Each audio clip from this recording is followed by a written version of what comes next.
Agent 47 and Diana Burnwood are the world's top assassins working for the ICA.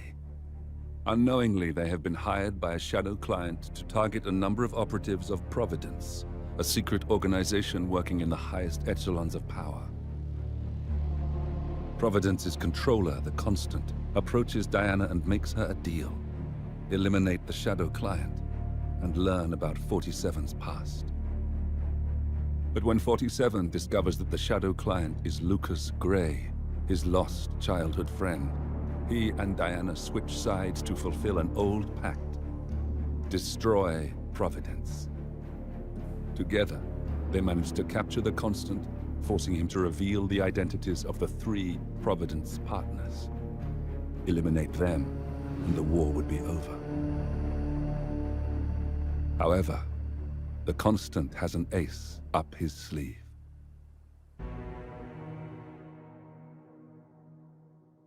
Look closer. In the shadows. Behind the everyday world. Beyond the headlines and the seats of power. A hidden hand.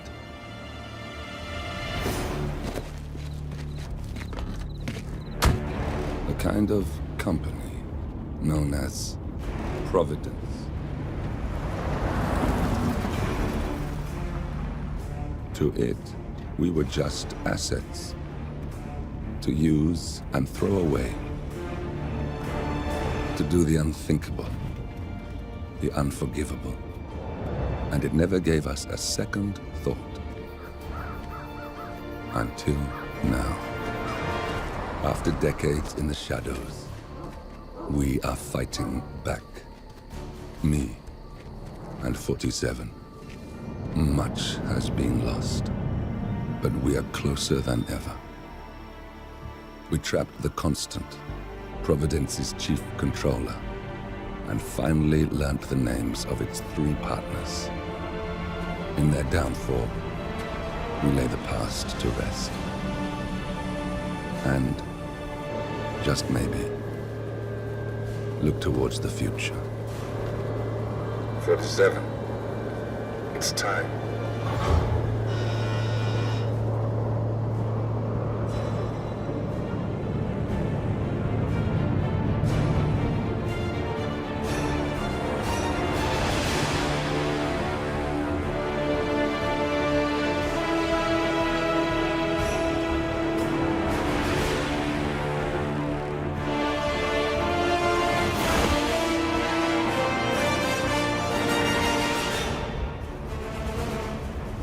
Partners are down there. You know, I never planned this far ahead. You never do. I see someone got his memory back. Wait, is that a beacon?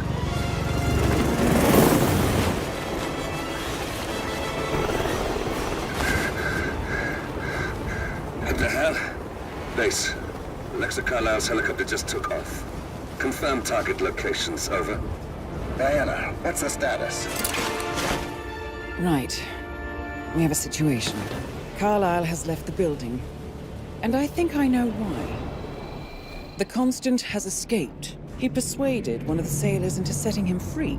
And since then, he's been seizing control of Providence assets and resources. I can only assume Carlisle is rushing to contain the damage. If she slips away again... We'll keep track of her. Make sure she doesn't. Meanwhile, the plan stays the same. Your destination is the Scepter, the world's tallest building where the partners are laying low, courtesy of their host, Sheikh Omar Al-Ghazali. Marcus Stuyvesant is 5th-generation old money. His family made its fortune in real estate and banking, and were at one point the chief landowners in New York. Carl Ingram is a powerful Washington kingmaker whose family grew rich selling gunpowder during the American Civil War, and later established a globe-spanning empire in oil, coal, and steel. Both families long since retreated from public view, but their quiet dominance endures to this day. Now, the partners likely suspect that we're coming, so Mr. Gray will infiltrate building controls and disable all electronic doors and elevators. Stuyvesant and Ingram are about to find they have nowhere left to run.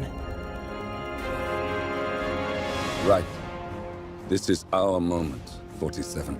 Providence ruined our lives with the flick of a pen. Today, we return the favor.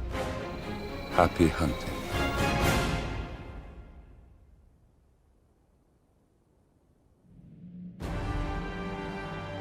Welcome to Dubai, 47. Today is the inauguration of the scepter, and the ceremony is well underway. You will find Marcus Stuyvesant near the building's signature art installation. While a paranoid Carl Ingram has ensconced himself in his penthouse suite, security on highest alert. Mr. Gray is already in position and ready to assist. Good luck, 47. 47. Come in. 47, do you copy? I'm here. Are you in position? I'm heading towards the point of entry. Good. Get back to me when you're there.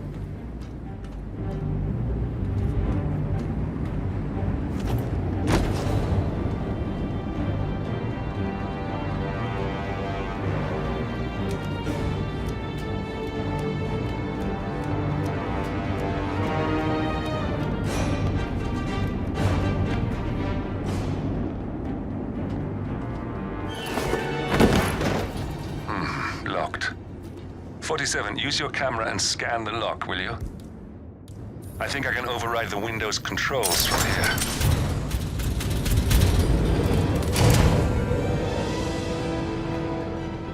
I'm in position. 47, the inauguration is taking place close by. Once you've infiltrated it, get your bearings. I'm sure there must be floor plans somewhere. Understood. We need absolute focus on this one.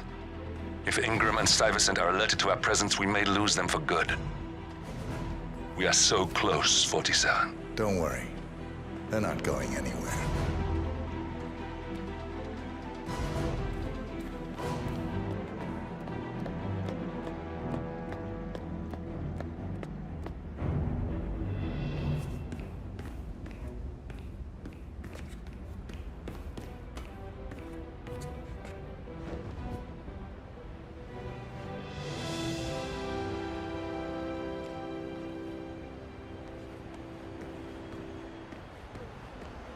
Welcome.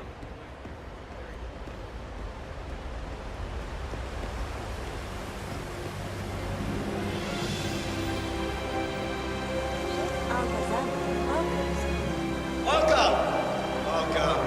Hello. Good to see you. How lovely to see so many friendly and familiar faces here today. And this has been a dream of mine for a great many years. And as all of you know, I am from one of the less privileged sides of the respectable Al-Ghazali family. But with a small loan from my father, I soon built up a construction empire that was worthy of the great Al-Ghazali legacy. So, I would like to thank my cousin... Listen, I want to talk to the partners directly. Make them understand why all of this is happening. And that terminal gives me an idea. There's a server room near the Sheikh's personal reception. If you can gain access to it, we might be able to recover useful intel from it. We'll have to work together to hack the system, but it's our best shot.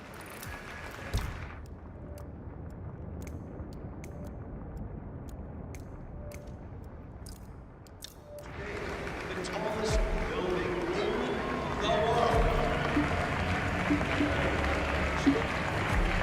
It looks like the staff area could provide you with a viable route to the server room.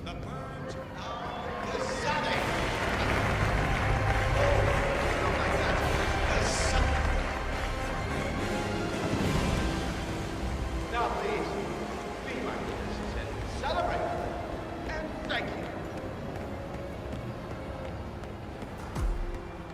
There's a keypad lock on the doors to the staff area. One moment. All right, try this. 4706. There's quite a bit of security here. One moment. You ready for some more fresh air, 47?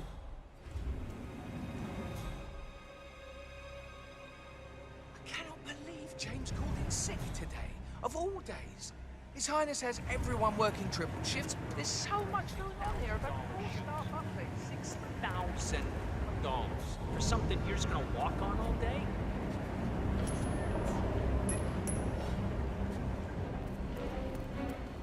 Laughed a girl last week, and everyone. I think I can open that window remotely. Scan the lock with your camera and I'll have a try. Drawing blood.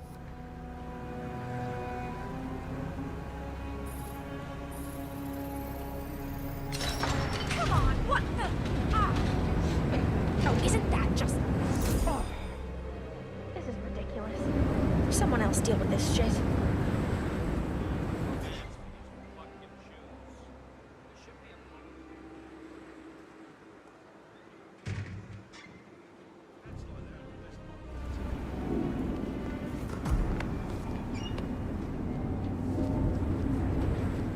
Sheikh Al-Ghazali is reaching out to his worldwide network of lawyers and financial contacts, attempting to restore the lost power base of the Providence partners. If Ingram and Stuyvesant were asked to a meeting, thinking they'll be told of new developments, I suspect they'd jump at the chance. There's a lounge area at the top of the building. It can be sealed off for private conversations. If we lure the targets there, they'll be trapped.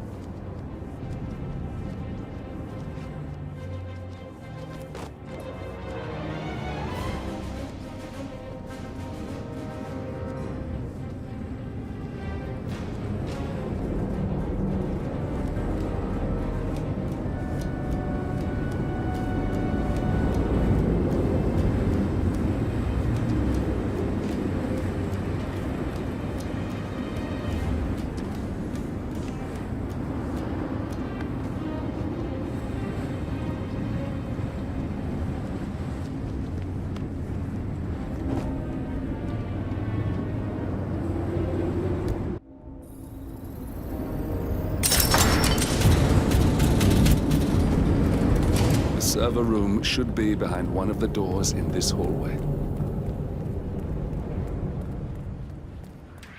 Jeez.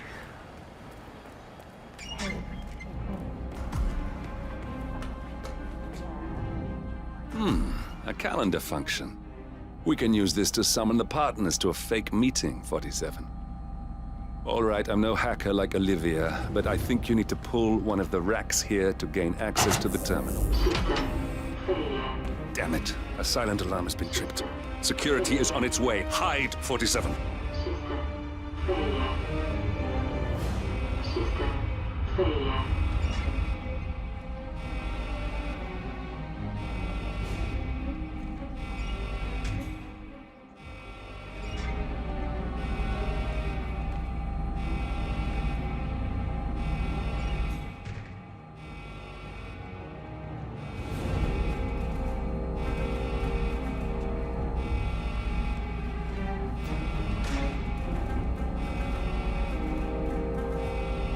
And of course, it's all fine here. Oh, I hate this system already. System online. Yes, sorry about that, 47. Let's try again, shall we? I think I've got it. We'll need a keycard to gain access. Someone in maintenance should have one we can borrow for a spell.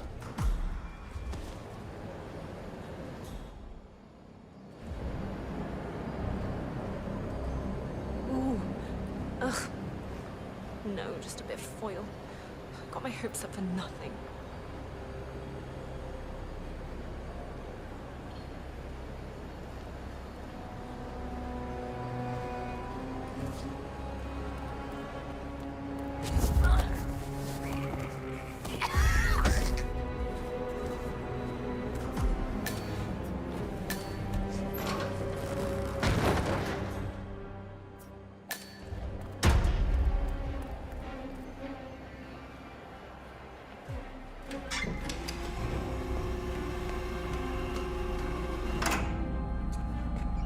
That must have done something. Can you see anything different in the room?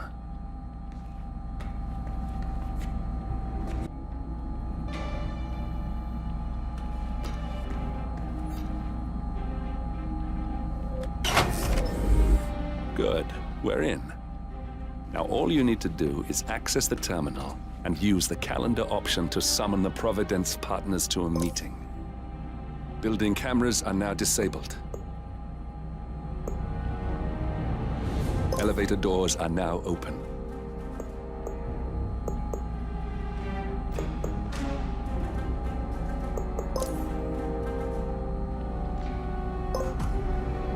Good work. The meeting has been booked.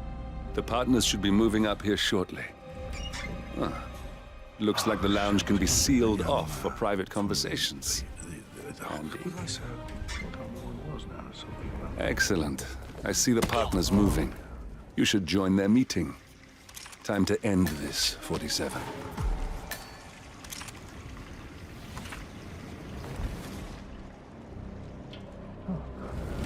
Good, yeah, that's what I'm gonna do. That's what I'm gonna do.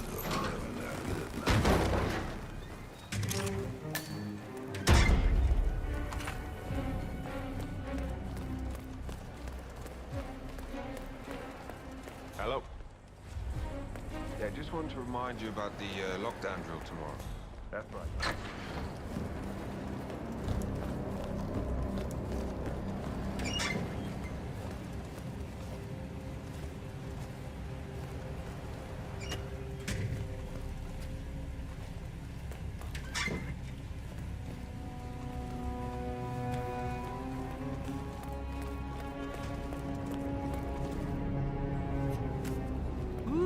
Someone's all kitted up.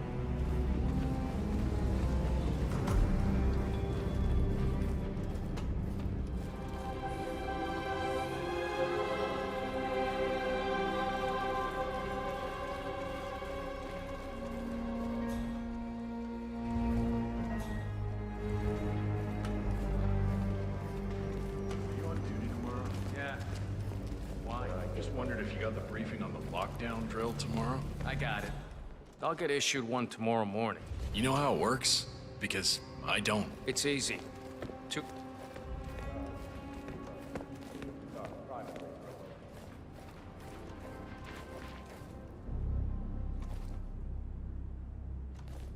The partners are alone now.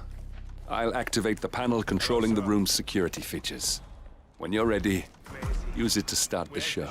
Now we'll just wait for the partners to be alone. Leave us. Then you can activate the room's lockdown feature.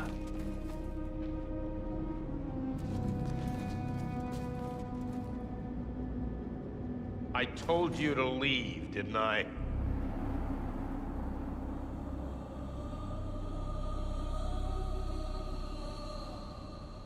Please vacate the room. This is a private conversation.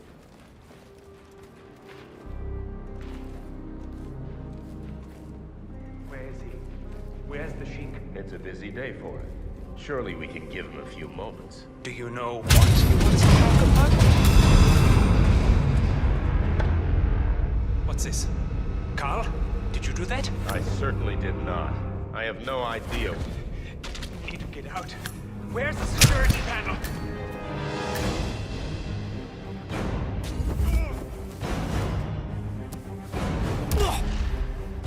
All right, that's that then. Finally, Stuyvesant and Ingram are gone. Providence will soon be no more than a bad memory. 47. Thank you. I'll meet you at the rendezvous on the edge of town.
that's your winning face, I'd hate to see you lose. We underestimated the Constant. Yeah, he's a glorified desk clerk. He's not just after the money. He wants it all. We caught him once, we can do it again. And, well, we're not the ones who let him escape. You still don't trust her. I don't like executive decision makers. Look, you don't have to follow her, you know? Soon, this will be over. Maybe it's time to think about the future. You have to face the possibility that there's no going back. If the ICA knows what you did... She'll make it right. She always does. We have a fix on Carlisle. Come on. We've got a plane to catch. I hope you like the rain, 47.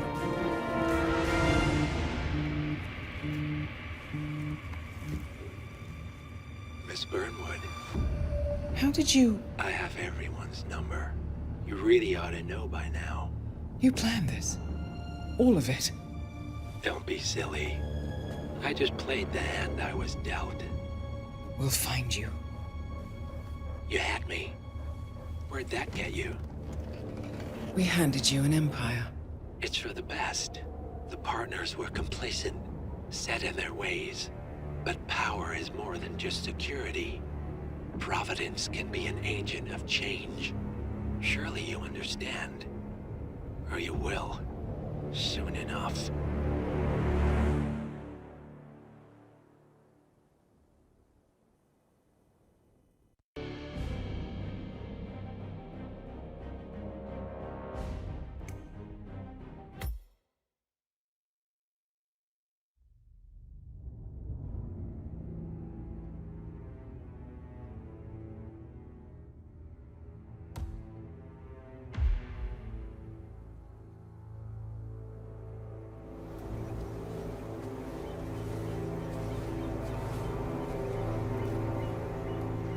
She came home. Carlisle's lost an empire. You fall hard enough, you tend to be reminded of what truly matters.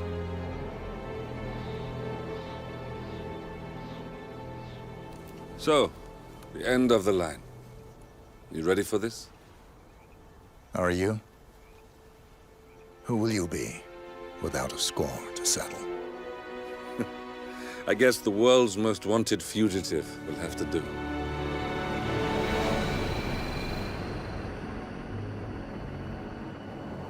Alexa Carlisle is dead. According to the funeral invitation, that is.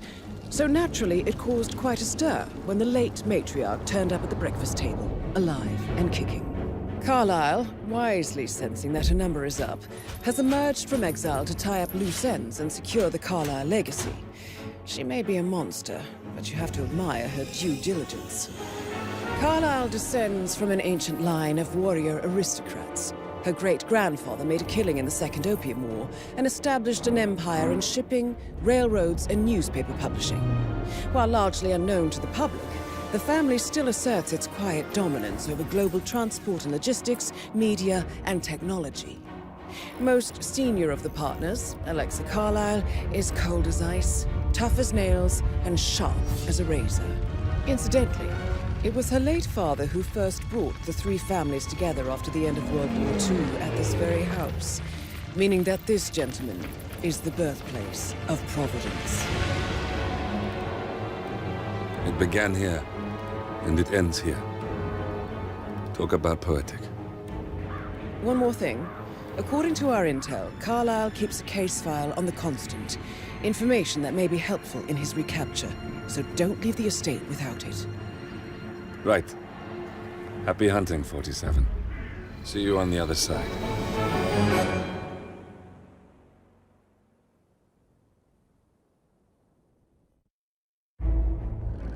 Thornbridge Manor. The Carlisle family's home for countless generations. The Revenant Alexa Carlisle and her 3 adult children, younger brother Zachary, grandson, and daughter-in-law, are all gathered to conduct Carlisle's sham funeral. Curiously, Carlyle summoned a famous London PI soon after arriving this morning, but his purpose at Thornbridge is yet unclear. Now, the target knows that you're coming, and her guard detail is top-notch.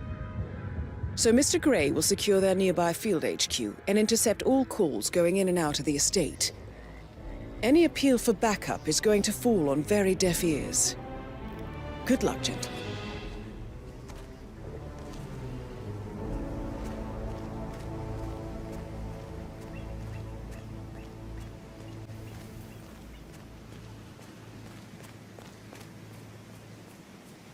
This is a private area, sir.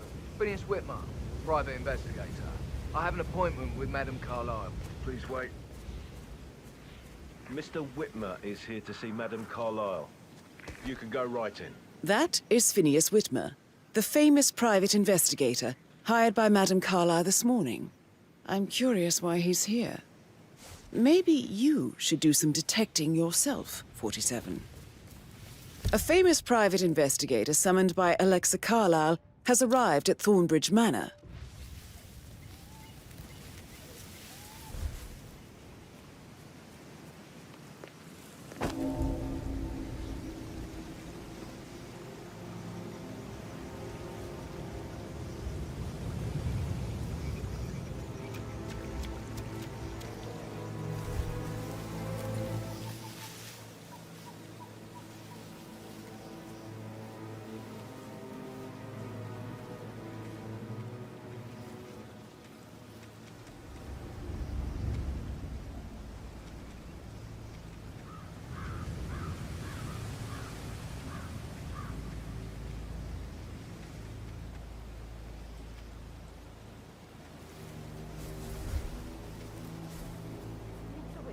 God you're here. Can I take you to Madame Carlyle? Please do. If you follow me.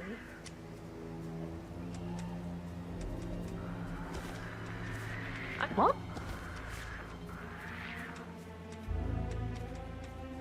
I'm sure I saw something. No, I'm just tired. I know I oughtn't say anything, but I'm so relieved you're here. Everything's just so strange. Preparing for Madame's funeral, and then she turns up alive. But then the awful business with her brother Zachary, and all this security. I've never seen the place guarded like this, and I dare say by I the don't way, like it at all. I told Kate about those texts. What did she say? Well, I thought she'd be mad at me, but she just thanked me. Said she understood the position I was in. We had a really good talk about it, actually.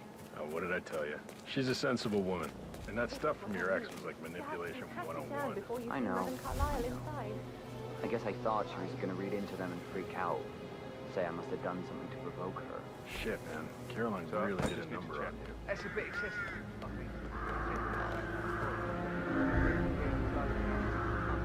You know what we're doing, sir. Don't worry about that.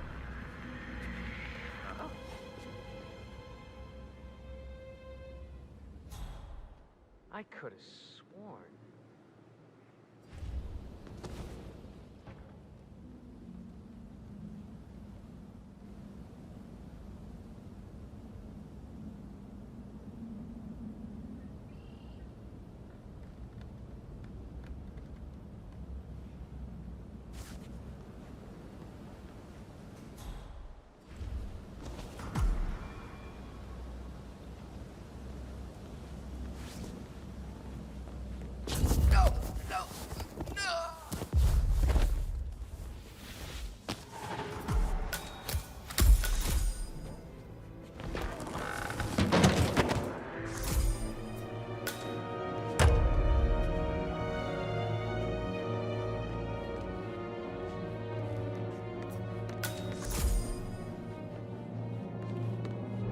Mr. Whitmer, thank you for coming on such short notice. A great tragedy has fallen upon us, and I need a quick resolution, handled with absolute discretion. Results and discretion are my speciality. Very well. I suppose you will want to start at the crime scene. In my experience, a thorough examination of a potential crime scene is half the job done. Good. Fernsby will take over from here. I am Mr. Fernsby of Butler. Madame Carlyle has asked me to assist you in any way possible. Mr. Whitmer, I understand that you've traveled from London. Would you care for some refreshments? Or do you prefer to go straight to Mr. Zachary's sleeping quarters? I prefer to get started. As you wish. If you'll follow me, sir.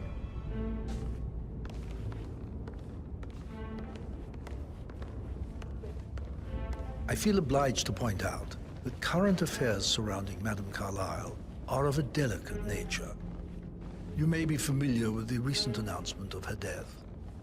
You will probably learn that a staged funeral is scheduled to take place tomorrow. Madame's children were not informed until this morning that their mother was in fact not dead at all. So please bear with them. Looking good if they today, seem sir. affected by the rather unusual situation. I trust I do not need to remind you that there will be consequences if word gets out that Madame Carlyle is still alive. I'll consider her dead when I leave. Before you inspect the crime scene, I will tell you this.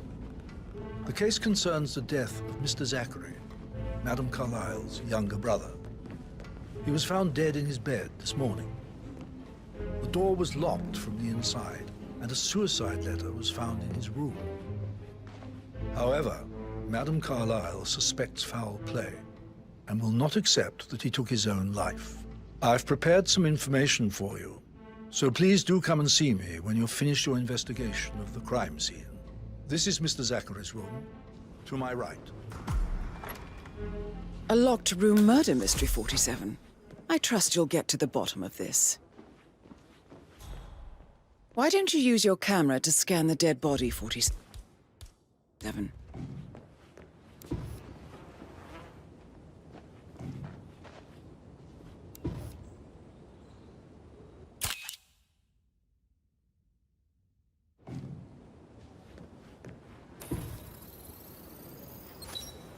Throat markings indicate a rare, short-lived plant poison killed him.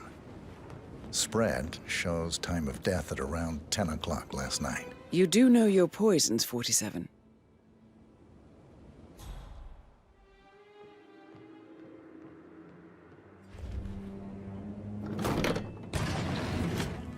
A hidden door. It's a secret passage. This could explain how the door was locked from the inside.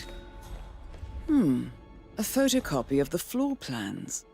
Somebody's been researching the secret ins and outs of Thornbridge Manor. I'm sure there's more to find in Zachary's room.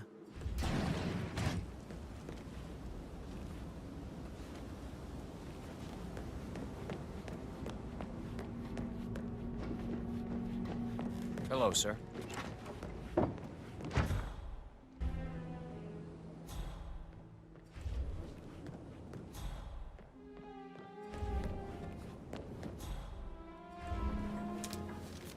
Zachary's suicide note.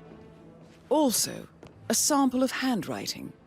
It could be relevant to compare to other samples to establish its authenticity. I believe you've done a thorough search of the crime scene, 47. Maybe it's time to see the butler. I'm curious about the information he's prepared for you. Zachary was shopping for new Wellingtons last night. Not exactly what you would expect from someone suicidal.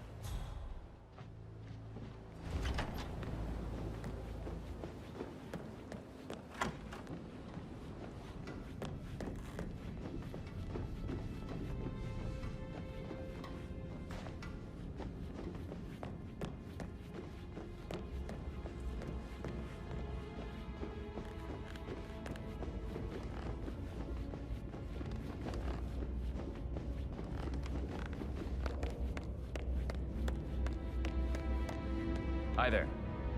Mr. Fernsby, I'm done with the crime scene. Did you establish a time of death? Zachary died around 10 o'clock last night. Well, that means the staff were off duty.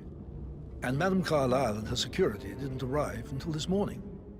That leaves Madame's family and myself as the only persons here when he died.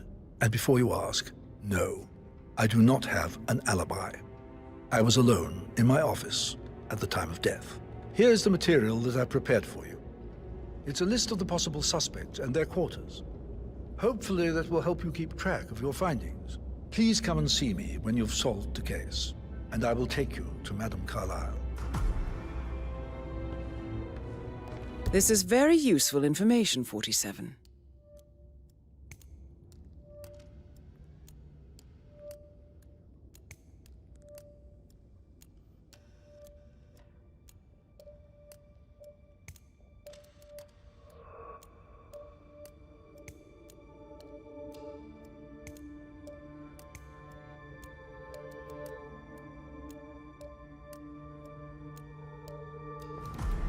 So how does one solve a murder mystery, 47? Motive, means, and opportunity, I believe. May I suggest you ask the suspects for alibis? Or perhaps you prefer searching the manor for clues first? Make sure you focus on your work. I will. I don't need one more maid crying. Patrick Carlisle. So watch yourself. Can you tell me where you were yesterday evening? Shit, it's that sneaky butler, isn't it? He ratted me out. Elaine, give us some privacy, would you? Don't tell Mother, okay? She's really tense these days, and the last thing I need is more hassle. I took that pretty blonde, Rosie, for an evening stroll. I mean, how the fuck am I expected to cope for an entire weekend in this shithole? I'm bored out of my mind. So, is that it? What did you think of Zachary? Creepy as hell. No ambition. Imagine deciding to live in a museum.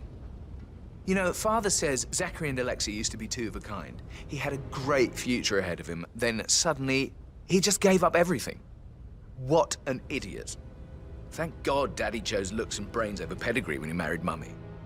I don't have to worry about the inbreeding so customary in these circles. If that's all, I think I'll get back to my slow death by boredom. Did you see anything suspicious last night? No.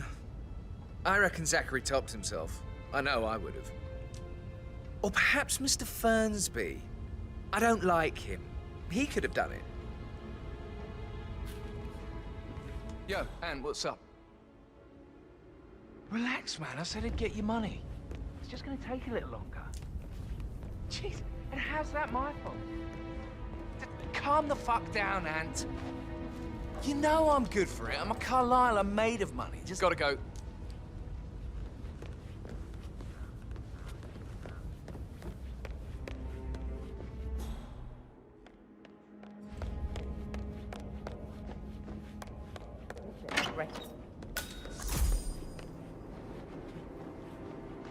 Gregory Carlisle, can you tell me where you were yesterday evening? Oh, you're wondering about my alibi, Mr. Detective.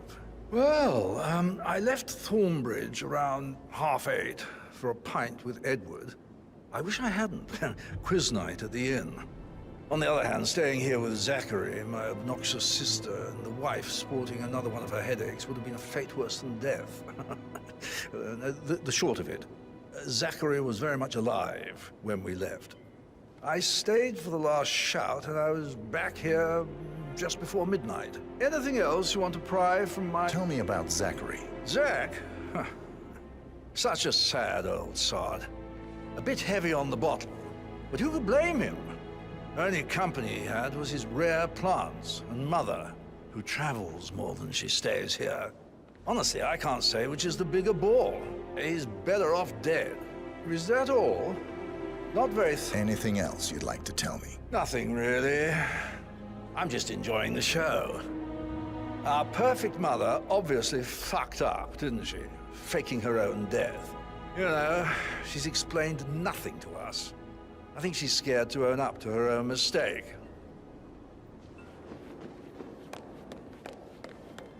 Emma Carlisle, can you tell me where you were yesterday evening? Surely I'm not a suspect. I need to account for everyone. Well, I spent the evening with my family, but I got an awful migraine and had to take to bed. Everyone can attest to that. I believe I went up when the boys sat down for a drink around 8 o'clock. Anything else you want to know? How did you feel about Zachary? I might as well be honest. His presence was always awkward. But how do you have a meaningful conversation with a man who only cares about plants? In my opinion, Alexa bears some responsibility for how this ended. She supported his self-limiting behavior by letting him live here. Is that all? Have you noticed anything else out of the ordinary? Nothing special comes to mind. Except, perhaps, I did get a feeling that Zachary was depressed, not just sad. I suppose he realized that he had no one with Alexa gone. Even Alexa must feel the pangs of guilt over that one, letting him believe she was dead. Then again, guilt isn't her strong suit.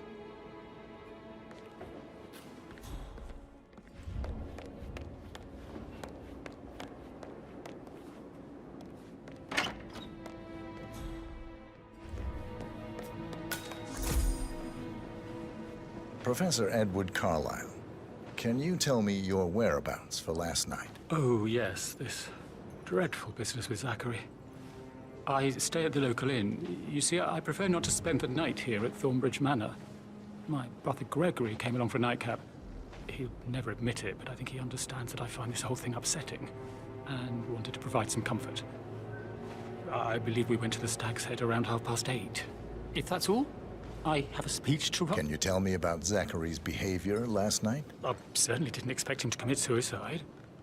Sure, he was upset by Mother's supposed death. We were. But he seemed more engaged than usual. You should ask Rebecca. They had a long talk. Did you know that he hadn't left Thornbridge Manor in nearly 50 years? His plants, Mother, and the staff, all the company he had. Anything else I can do? Did you notice anything else out of the ordinary? You mean apart from the fact that we came here to bury our mother and she shows up alive and kicking? Zachary found dead in his bed this morning? Or perhaps that the planned funeral is still taking place and I have to do the eulogy? And Mother will surely have a strong opinion on it afterwards. I can't breathe. Excuse me.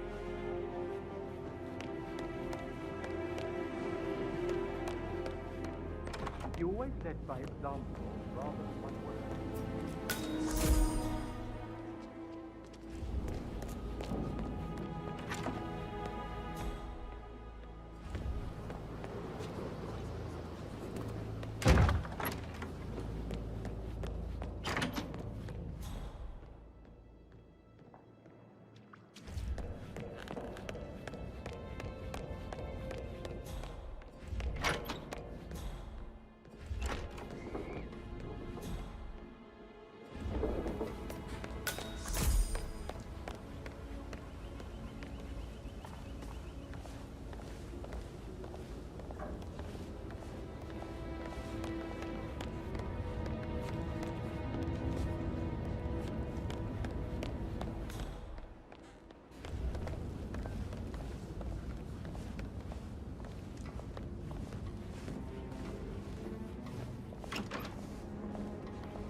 Rebecca Carlyle, can you tell me about yesterday evening? We don't really see much of each other, my brothers and I. I suppose it takes our mother's funeral to bring us together, and even then, it's not like we sit on each other's laps. Now, let's see. Patrick, Gregory's son, disappeared straight after dinner. You know, I think he might be in some sort of trouble. Edward wanted to go as well, but Gregory convinced him to stay for a few drinks before they went off for a pint at the local at 9:15. I swear Gregory enjoys Edward's discomfort over staying here. I had a conference call with my New York office at 9, so I spent 3 hours on my laptop in my room and went straight to bed afterwards. I don't know about Emma. She did act a bit strange. You know, I bet she was making lists for changes needing to be done once she gets her hands on Thornbridge Manor. Quite the shock she had when Mother arrived during breakfast. Is there anything else you want to ask? Tell me about Zachary. Did he act strange last night? You know, now you mention it, he was a lot more chatty than usual. He wanted to know about my connections in the publishing business. Apparently, a friend of his is writing a book, which strikes me as very peculiar. I didn't think he had any friends. Is that everything, Mr. Anything else you feel like mentioning? I may be wrong, but I saw Mr. Fernsby, the butler, leave Zachary's room early this afternoon. And he seemed a bit startled when he saw me in the hallway. It's probably nothing. Oh, and one more thing. Please be kind to Edward. He can only take so much. Is there anything else you want to ask me?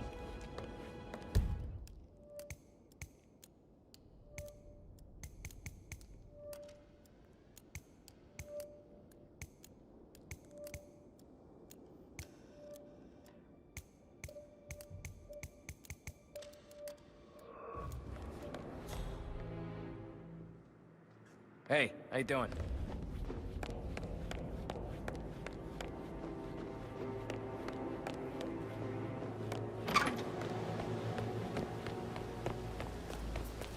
Bad news, I'm afraid. We don't have any extra fuses. Ethel looked everywhere. You've got to be kidding me. No power, no portrait. Oh, Madame Carlyle will be furious. She expects the family photo to be done any moment now.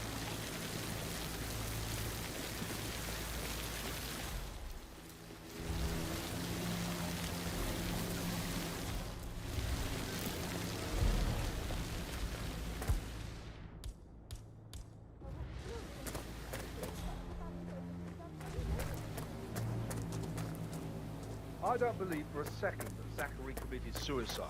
We'd only just run through his plan for the spring seedlings yesterday. He was upset. Sir. His sister was dead.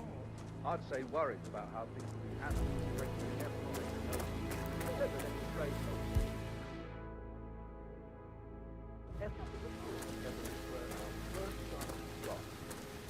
Now we'll never know. Oh, my. You're taking this hard, aren't you?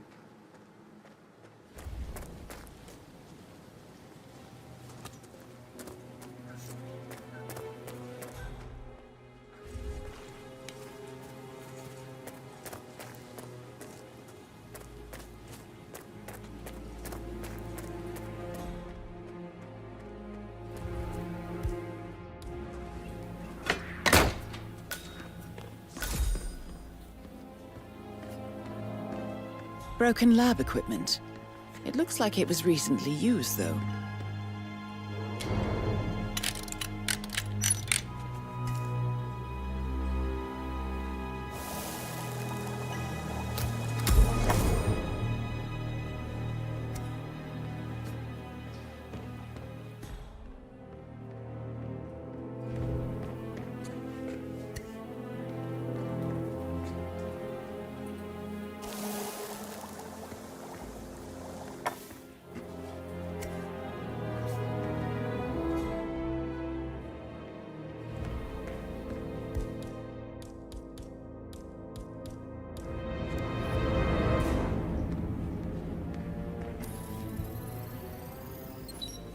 This is a table showing lethal dosages for the poison used to kill Zachary. Something is circled 47. Female, age 65 to 79, 60 to 64 kilograms. I'd say Madame Carlyle is next in line for a poisoning.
Like that, I bet you've worked with a lot of... I think, yeah.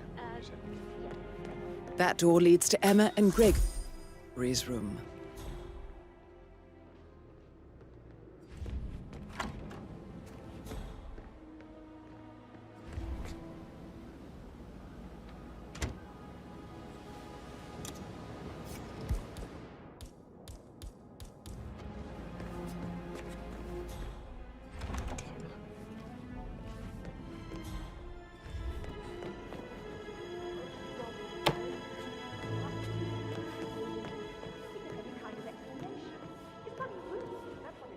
Hello, sir.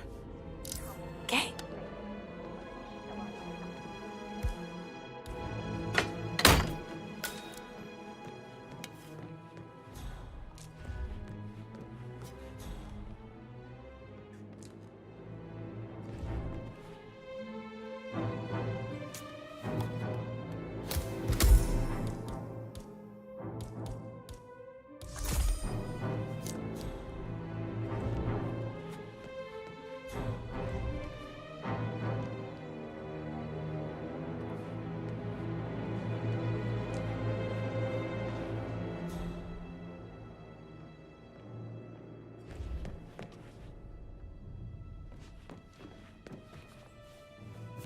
Now this is interesting, 47.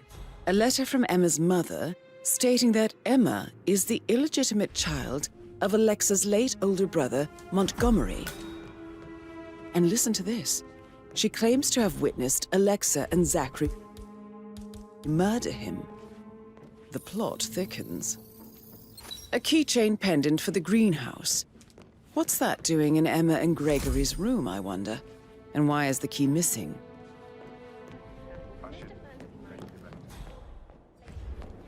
You have uncovered enough evidence to tell Madame Carlyle that Emma is the murderer. Quite the detective, 47. I'm impressed.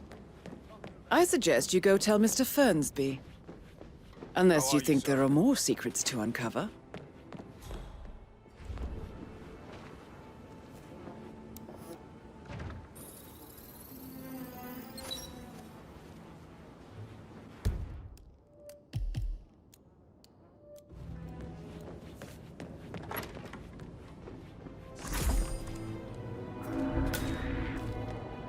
Jeez.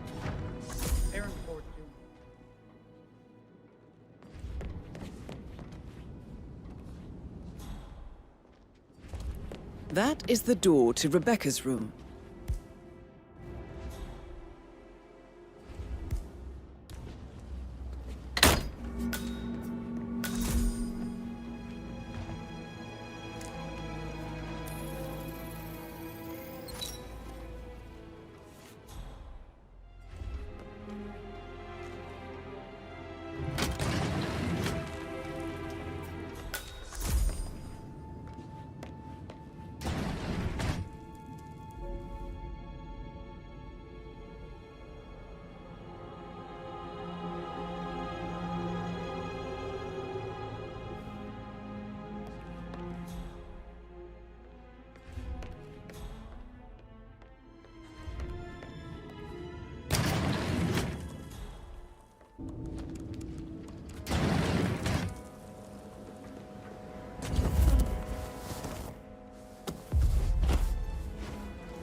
This all confirms that Arthur Edwards stole everything from Madame Carlyle.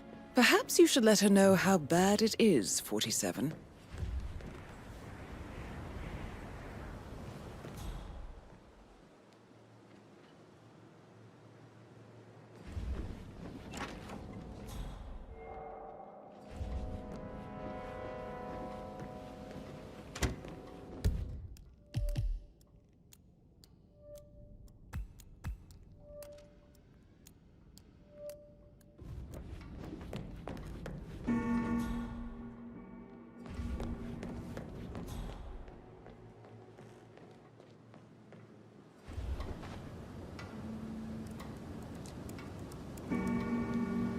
I can see from the log that Rebecca was in a conference call from 9 p.m. to midnight last night.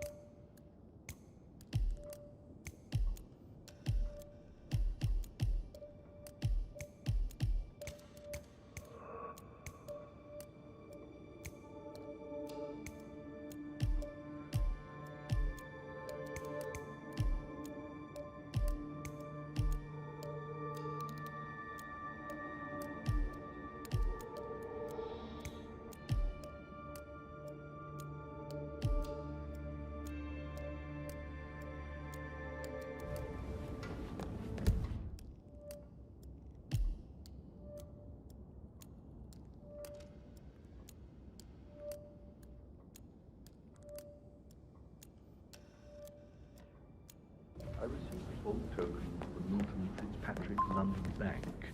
Did I understand correctly that I should give it to Rebecca in case of your death? Exactly. She holds the other one. I want her to have the file on Arthur Edwards if I die. You're not fearful she'll be in trouble?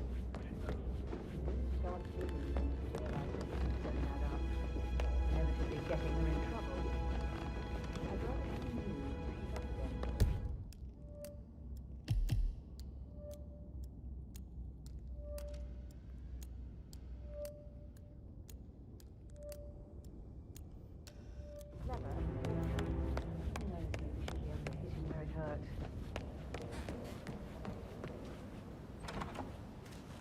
That is the door to Mr. Fernsby's office.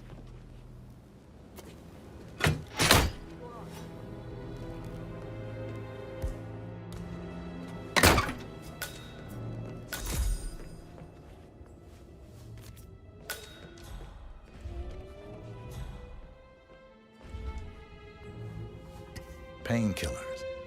Lethal if you use enough of them. But not the poison used to kill Zachary.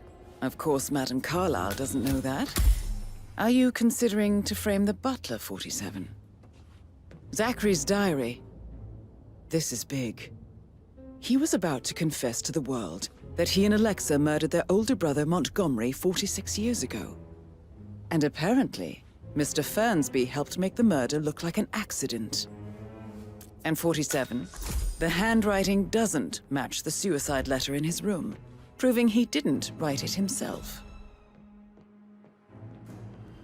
But he was such a gentleman. He gave me his coat and all. Rosie, you need to forget about Patrick. No good's gonna come of it. Stick to your own kind. You mean like Chris? He treated me like shit. All he wanted to do was play his stupid video games. Never any romance. I deserve romance.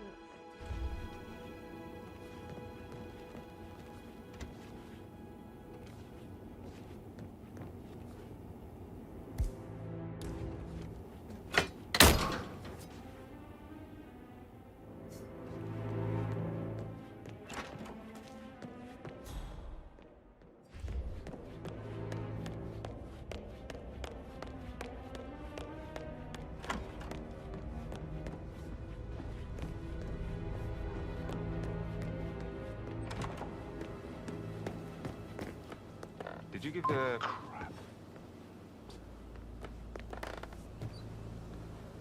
Did you give the Fitzpatrick token to Madame Carlyle's daughter? Rebecca? Yes. She's insistent, that one. She kept asking all kinds of questions. Who had the other one? Why I gave it to her, that sort of thing. You did make sure she didn't see you give the other one to the butler? Oh, of course.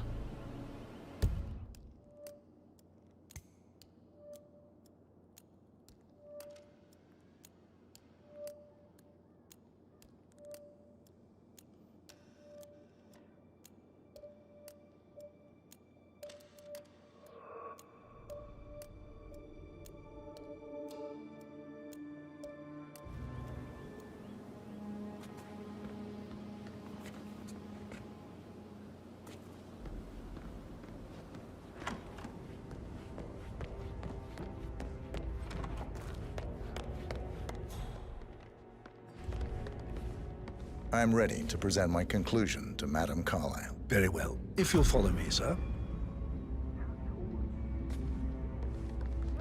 Looking good, looking good. I have a friend.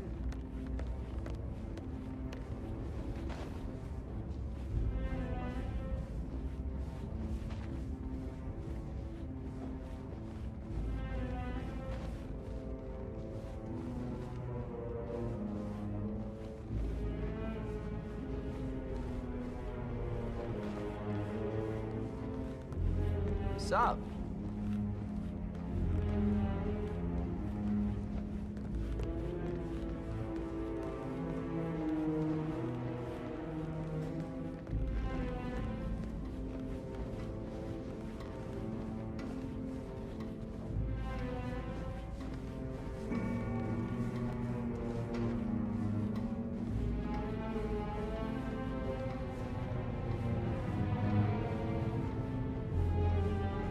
How are you?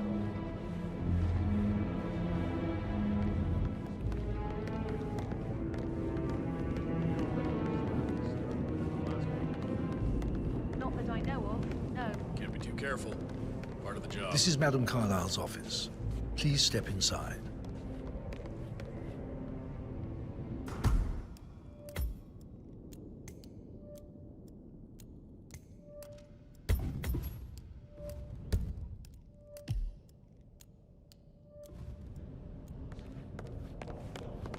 I can't forget his eyes.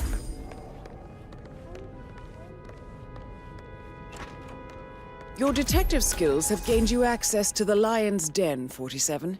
Now, go claim your reward. So, Mr. Whitmer, you've reached a conclusion. Take a seat. Please, go ahead.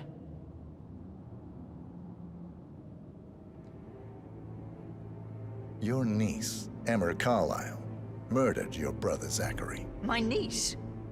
Emma is not my niece. She's my daughter-in-law. And your niece.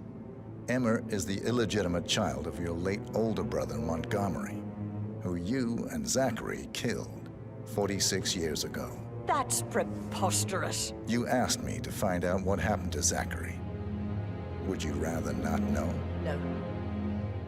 No, go on. I found a letter from Emma's mother, Jane, who was the fiancée of your older brother at the time of his death. She witnessed how you and Zachary pushed him off the balcony. She believed you did it to steal the Carlyle empire from her and her unborn child. And she raised Emma to reclaim what she lost. Marry your heir, Gregory, get revenge, and secure the Carlyle empire for her bloodline generations to come. Emma is the daughter of Montgomery and that local girl, Jane. She is. Well, the girl got it wrong. I didn't steal anything. I did what was necessary to protect the future of the Carlyles. Montgomery wasn't cut out to take over from father. All heart and no balls. Emma used the funeral gathering to speed up her installment as the lady of the house, seizing the opportunity to stage Zachary's suicide. She did her homework, used a poison made from one of Zachary's rare plants, found old floor plans from Thornbridge Manor to gain access to his room through a secret passage. That scheming bitch. More than you think. I found proof that she will try to poison you next. Well, I'll have to take care of that. Thank you, Mr. Whitmer. You have not disappointed. I promised you I would reward you generously if you solved the case. So, what do you suggest? I want the file you have on Arthur Edwards. Edwards, the Constant. But how do you... Oh, I see. I expected you might show up. But to kill me, not help me. And I've been wrong on so many things lately, so why not this one? I will give you the file on Edwards. You've earned it. I don't suppose I could convince you to deal with my daughter-in-law now you're here. I would like to see her dead. No? What a shame. I'll have to see to it some other way then.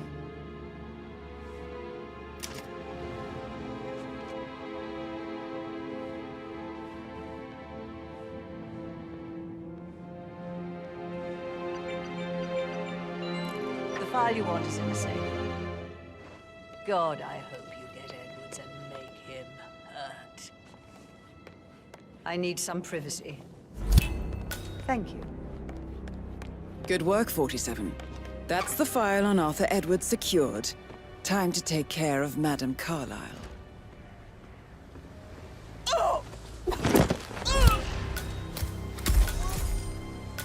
Mission complete. Well done, 47.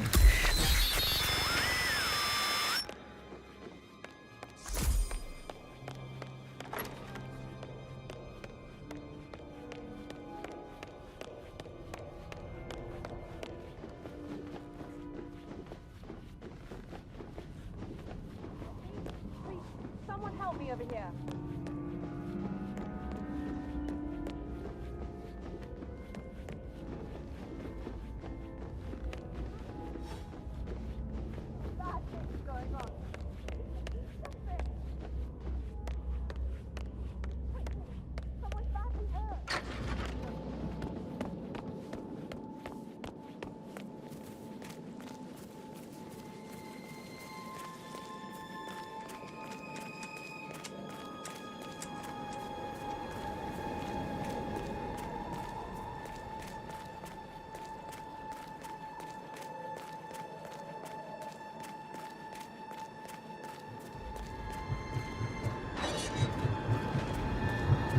.47. They're everywhere. Go, get out! It's the Constantine. Shit!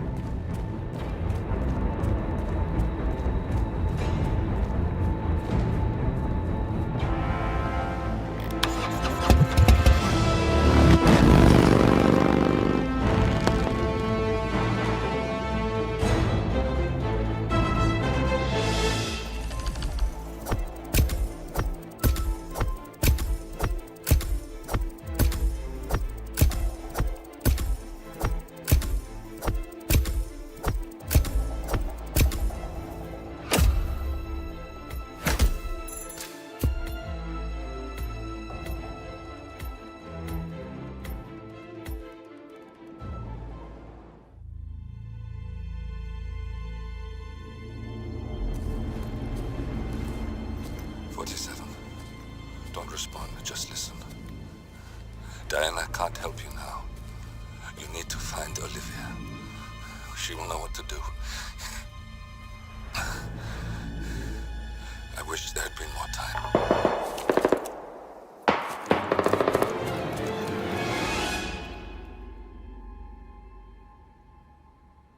And then there were none. Thank you, Miss Burnwood. Now, it's my turn.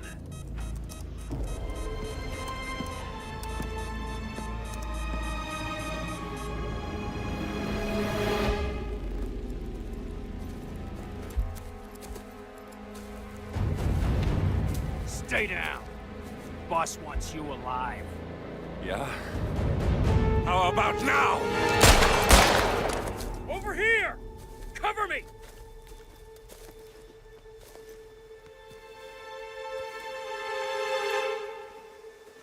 Walk away! Or what? You gonna take us all on? Don't. Tell the Constant to start running!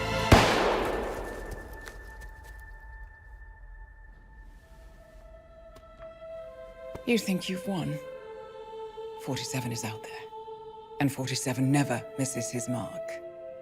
Neither do you, Miss Burnwood. That's what makes you valuable. You're delusional. You think I would betray 47? Trust me, you owe him nothing. What is this? I told you we could help each other, and I meant it. I'll look forward to your call.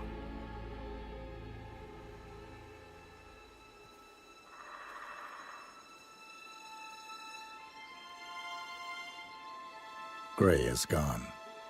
Go to Berlin and stay out of sight.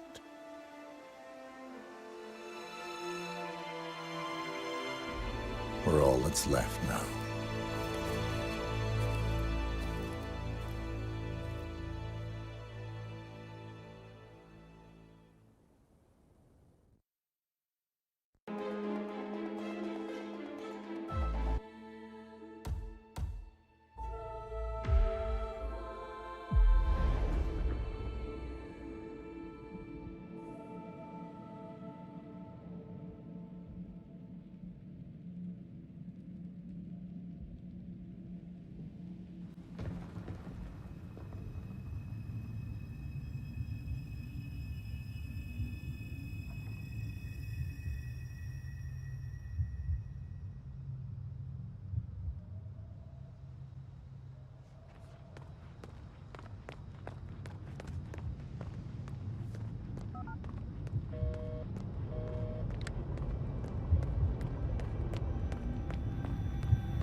been compromised.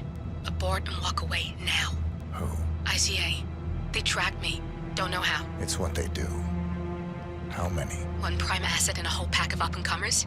They've infiltrated the club searching for us. Christ, I think I killed one of them. Get out now before they spot you. No. They found us once. They'll find us again. Keep your head down. I'll take care of this.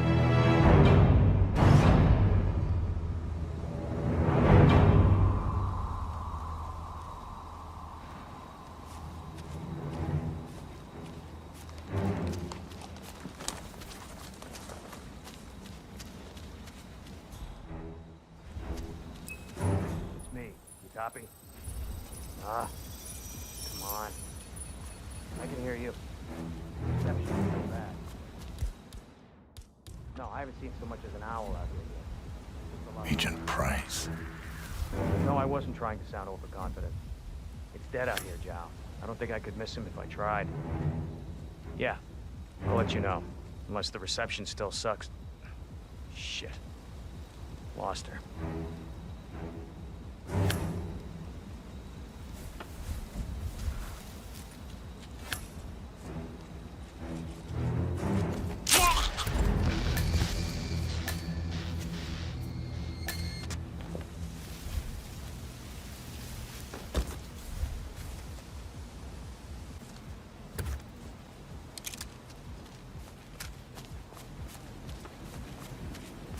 This is like looking for a needle in a haystack.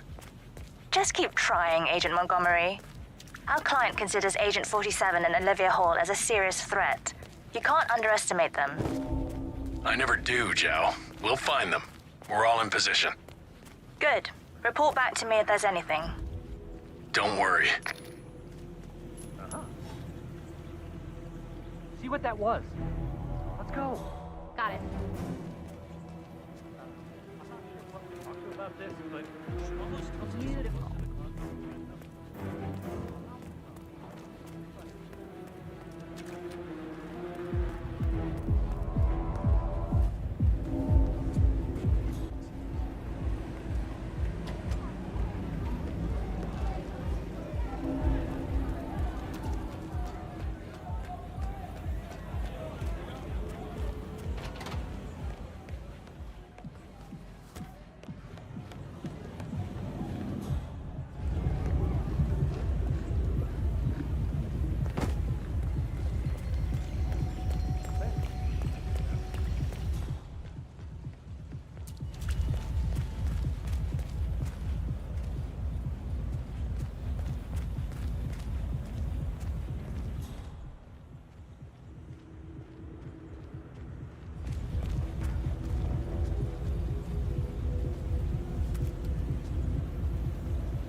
This is Agent Swan reporting in.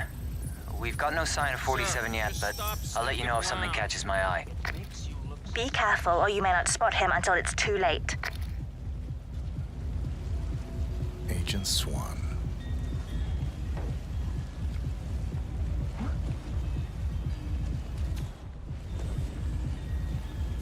Dude, you know that's very suspicious behavior, right?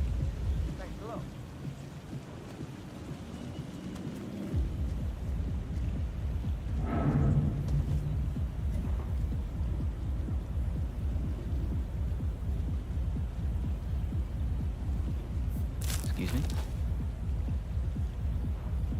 I'm a professional. No need to worry. I got this. okay, I hear you. Anyone there?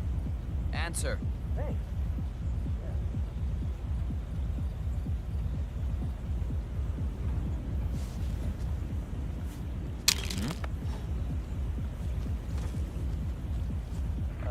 Got some strange noises here. Looking into it. Over.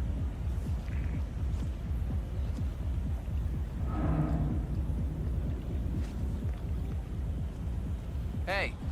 Come out if anyone's there.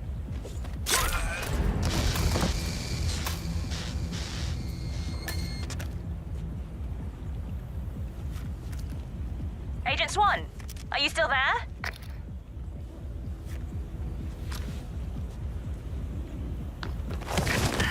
That's 2. Don't make this personal or you'll get sloppy. And clearly, he's not making that mistake.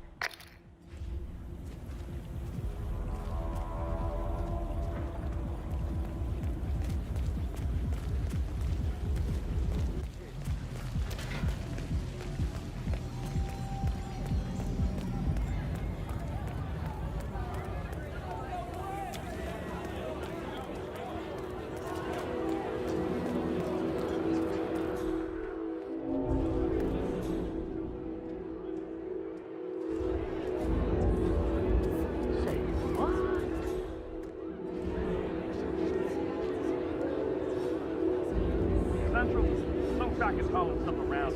Checking it out.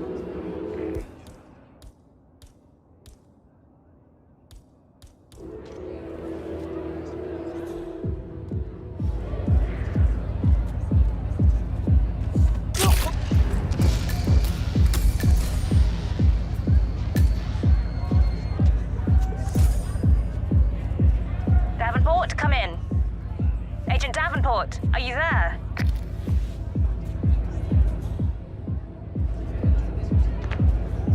We've lost a third. We're paying for our mistakes with blood. Stop wasting time and end this.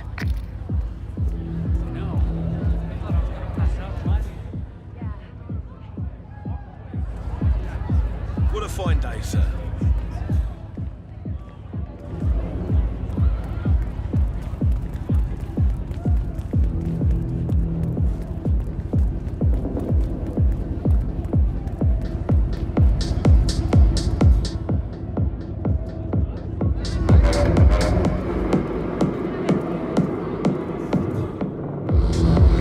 Something doesn't feel right about this. He's good, but he's not psychic.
Chamberlain here. Nothing.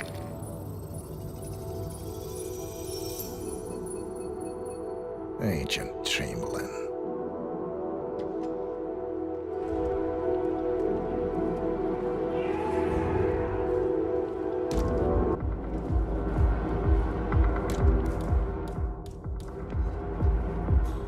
Any news from the security room? They got nothing. Are they buying our cover? Yeah, they believe it works with one of the other chaps.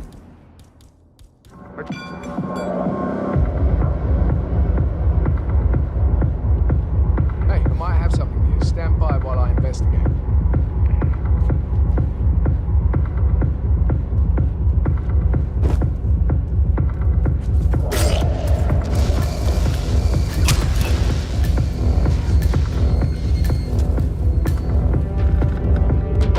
Montgomery?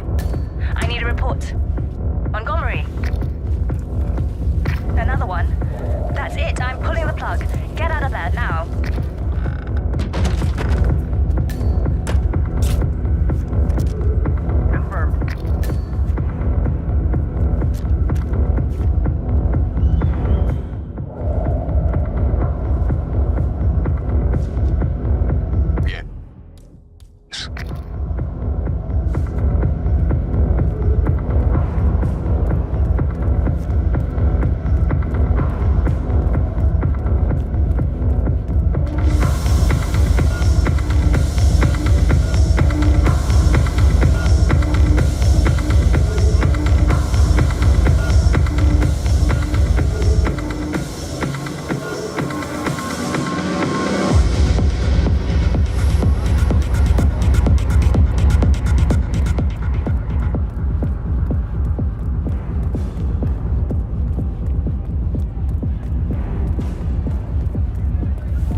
Hello, sir.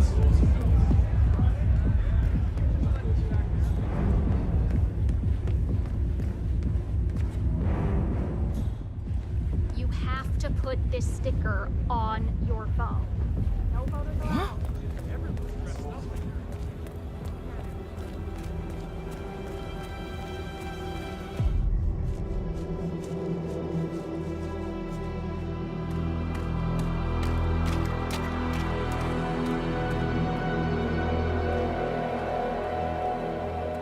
We're clear. You killed all of them? They got my message.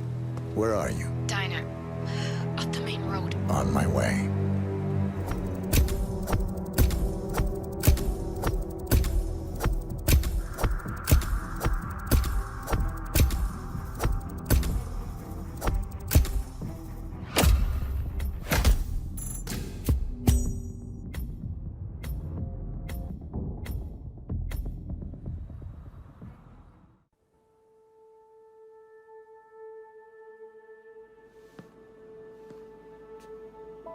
You're hurt. You should see the other guy. Never killed nobody before. What you did back there. You really are all Gray said you'd be. 47. He didn't suffer, did he? He made it count.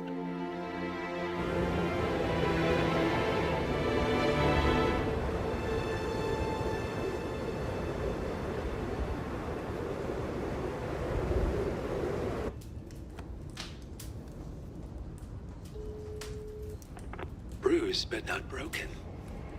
I'm glad. It's time we start afresh, you and me. Get to the point. You and your friends pulled off the impossible. You stormed the heavens, took down the untouchables, and yet here we are. Status quo. It just goes to show you can't fight power, Miss Burnwood. Power never dies, it only changes hands. The best you can do is claim it. I never cared about power. Power is a tool, Miss Burnwood. It's the thing that gets you to the thing. As the next constant, you can be the agent of change. Transform the system from the inside, or be transformed by it. No risk, no reward. I'll need to think about it. No, you won't. The real question is, what will you bring to the table?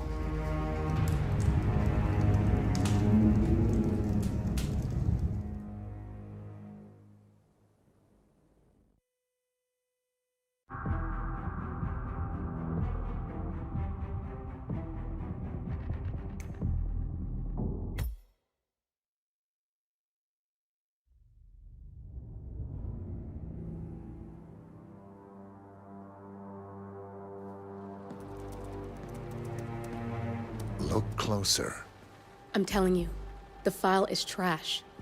The Constant doesn't so much burn his bridges as blow them up. Arthur Edwards, whoever he was, don't exist anymore. His personal data somehow deletes itself from any system that records him. Way beyond advanced.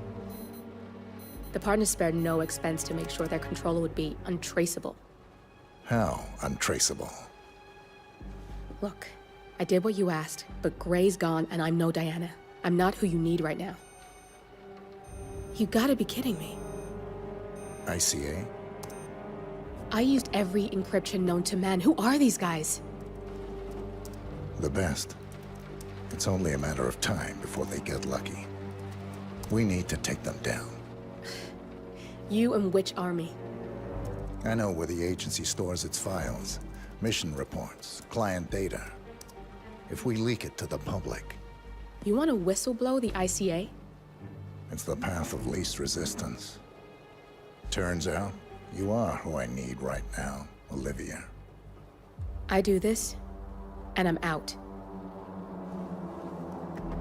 So, what are we breaking into?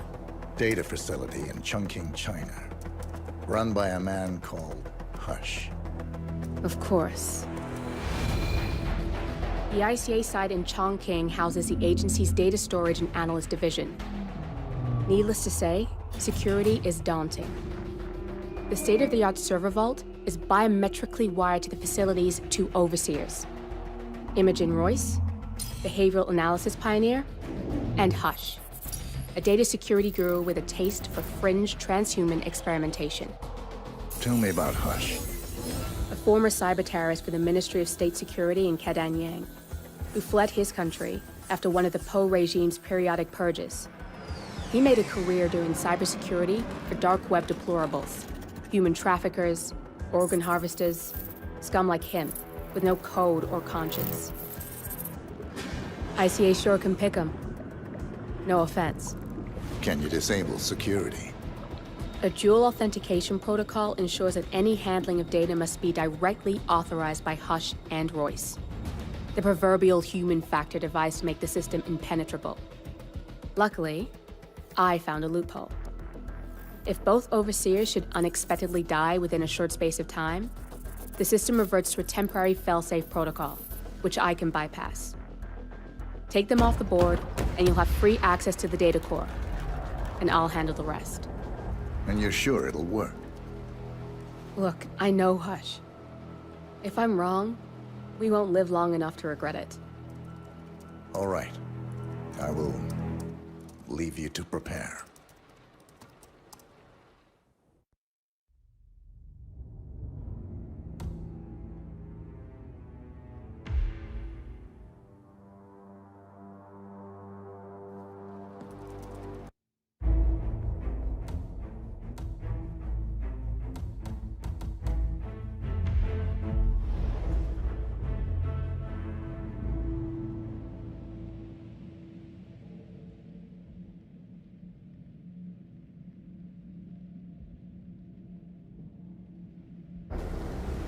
Chongqing, China. This city is Big Brother's wet dream with more than 2.5 million cameras covering 15 million people. Privacy is a 4-letter word in this place.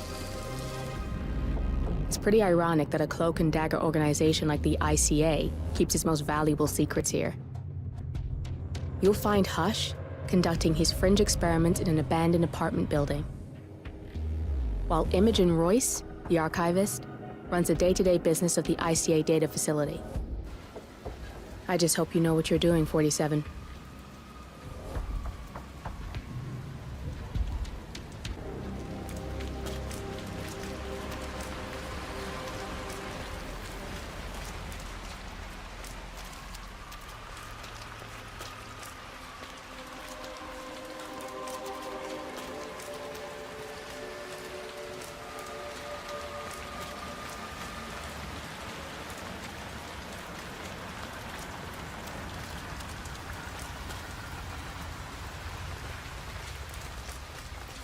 So late. You shouldn't be out here with a bad influence.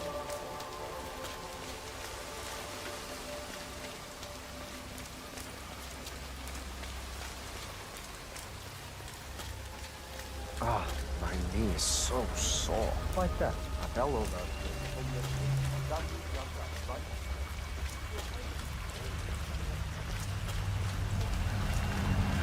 I'm gonna be late. Get the hell out of here. I got this picture, and it says I can make a lot of money to be in some experiment. They don't want people like us for that sort of thing. No, they only want people like us. The flyer says so. That means it's too dangerous for rich people. Don't do it. Oh, I'm going. This is my chance. I just need to find out where it is. The flyer has a symbol I need to find on the building.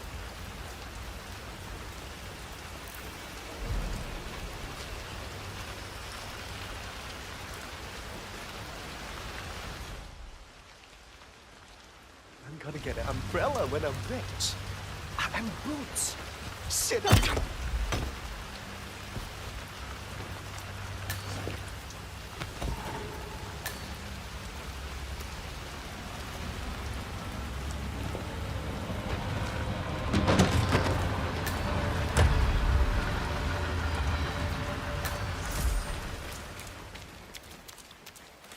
Flyer they started handing out to the homeless really got them flowing in. Yeah, but it creeps me out how they're different when they...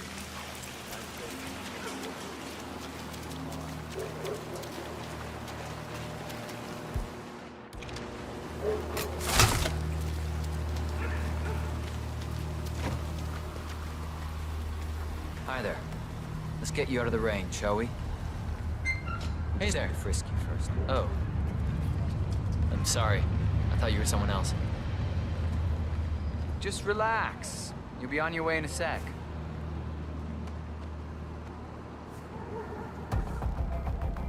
All right. Follow me. Good job, sir. Thank you. God. What's that smell? It's you. Oh, how can you stand it? Your clothes are so filthy, I can literally taste the stench. When did you last change your outfit? Seriously. I change my clothes all the time. Yeah, I bet you do. It's in there. Go take a seat. They'll get you and the other guys to the sign-up. Full compensation for the above mentioned is part of the agreement when signed, and you waive all future rights to seek further compensation. Yes. Who would you like to benefit from the proceedings if you yourself are incapacitated? Would you excuse me?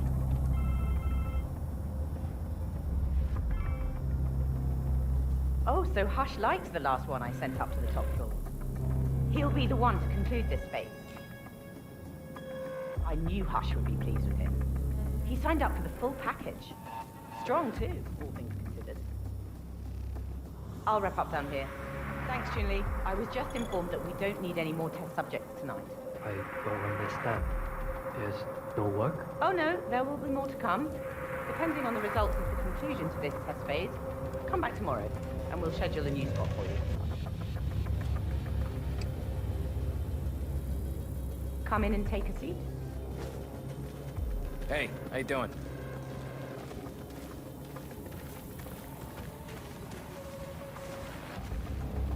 I'm sorry to inform you that we have all the test subjects we'll need for tonight. But you're welcome to fill in your information now and come back tomorrow. A guard is waiting outside the door. He'll escort you out of the building when you're done. Help yourself to an apple. For your trouble. I do need my vitamins.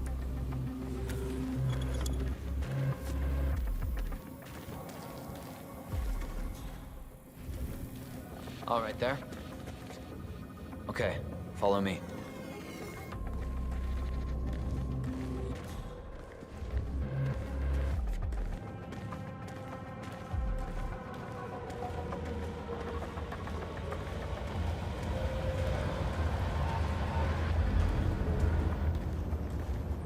I need to get you out the building. Come on, now.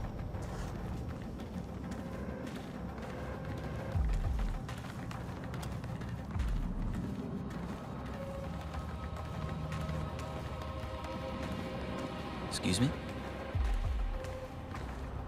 We don't need any more subjects today.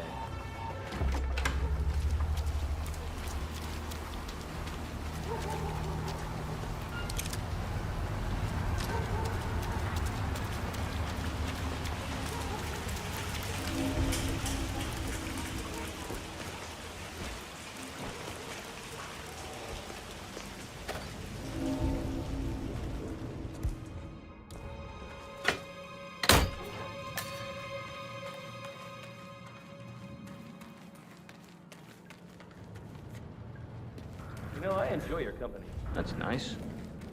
Me too. Yeah, that last guy wouldn't shut up about the experiment. An hour. What are those?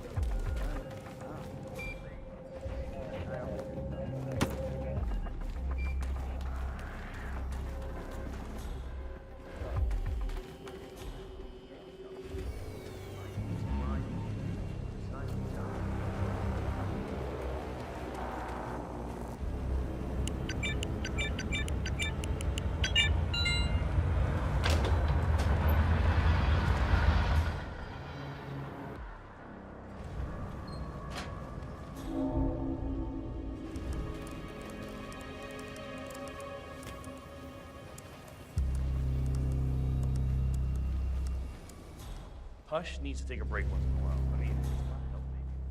I never see him eating you. Whoa.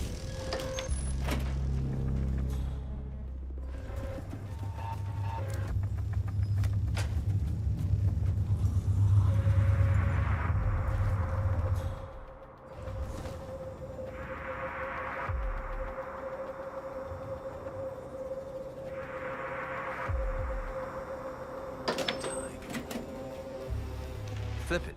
You're on, baby.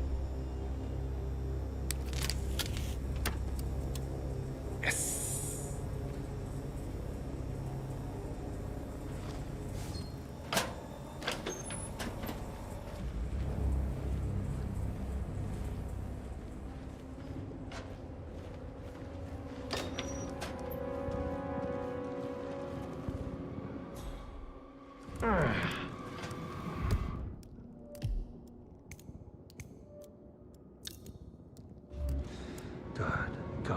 Good. Don't get too excited, Hush.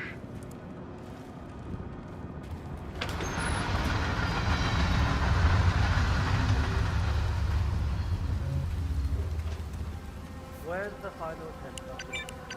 Everything is ready. This is the motor control phase of my experiment. He's in the bathroom, having second thoughts about signing up. Make him come out. Great, that final experiment. I don't want to hear it. Get him out. That really changed things. My family would be so proud.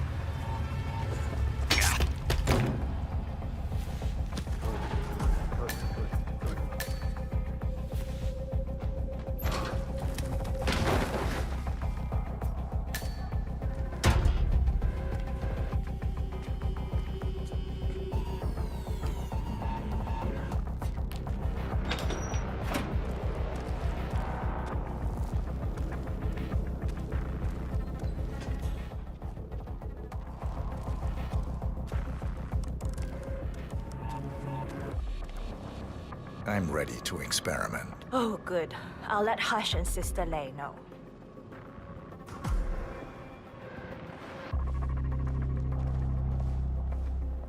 You're done for now. Come on. Right. I'm so glad you decided to go ahead with it. You know, you're gonna be part of something truly amazing.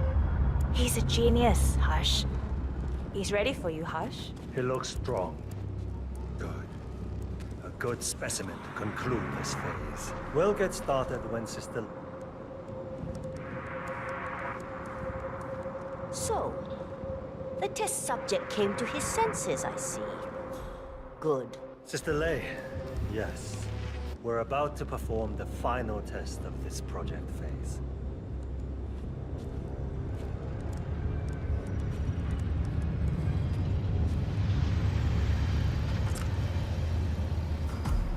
Sit down. One-on-one with Hush 47. Make Ready him when hurt. you are. Junli, let's start at 100% signal strength. No. I mean, no, there's no need. The subject is clean, cooperative. I was thinking 25% and then adjust if necessary. 60% is minimum. We'll get no motor control below, and I'm not wasting my time. But... 60. Log concluding experiment H109 initiated. Run calibration 60%. Signal strength 60% confirmed. H109 initiated. Load suggestion. Motor control. 44.1. Execute.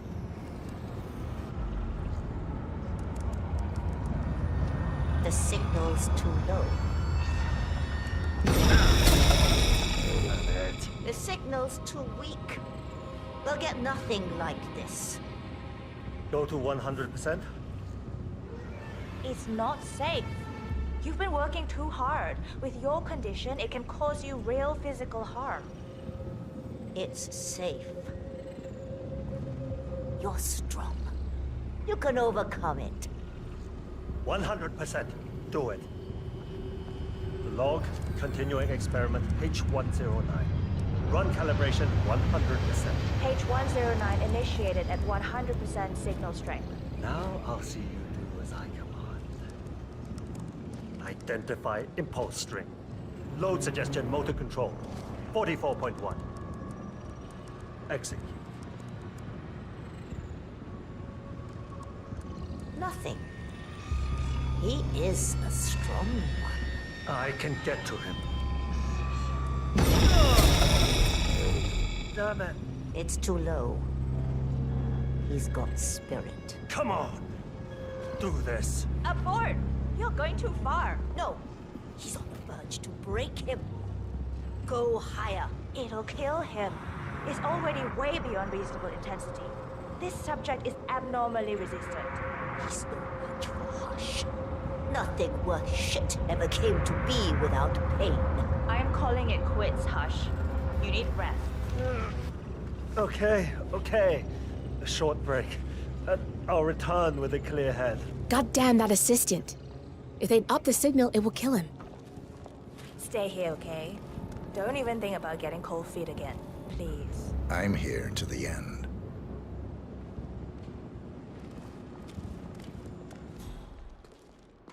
Right. I'm so glad you... I'm sorry, sir. I can't let you through, okay? We'll get Please leave started the area. when Sister Lay's here.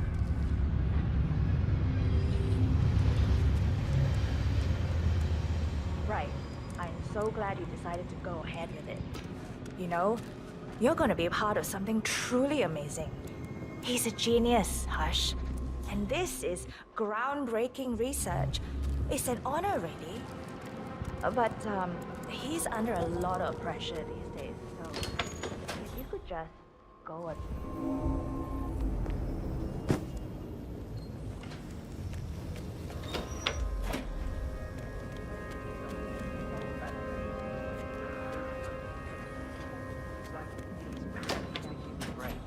Motor control now. Next, emotions and memory recollection. Yes, biotech reaching its full potential. I'm proud to be a part of it.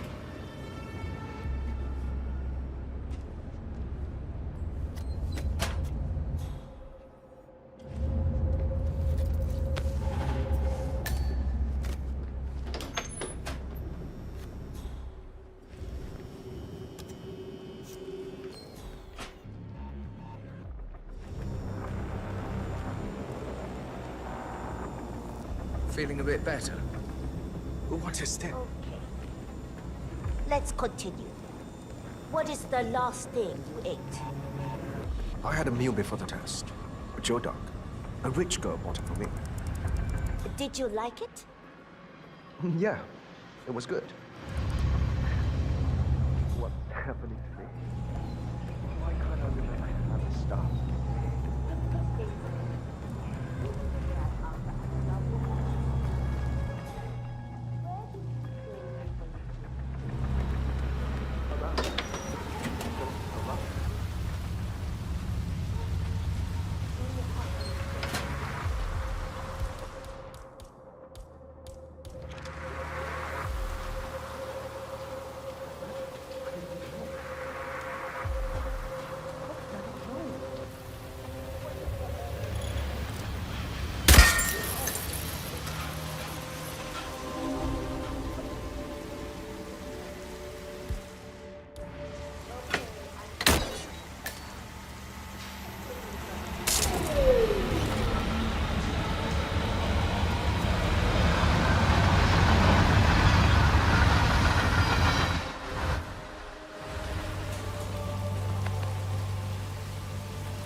should be around here.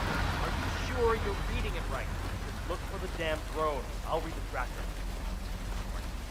Royce is gonna fire our asses if we don't find it. Are they very expensive? Try very illegal. The chip in there, it plugs directly into Royce's project. Just keep looking.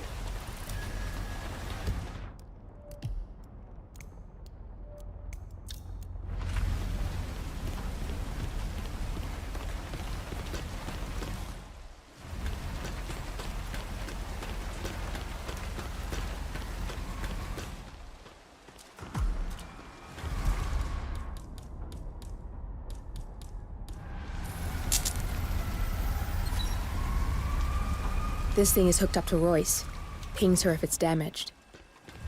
I can use the transfer from this one, but if you take down a couple more, I might be able to piggyback the message and gain access to Royce's phone. This place is an excellent vantage point to take down some drones. I'm in. I just need to lock down the random sequence. Give me a second.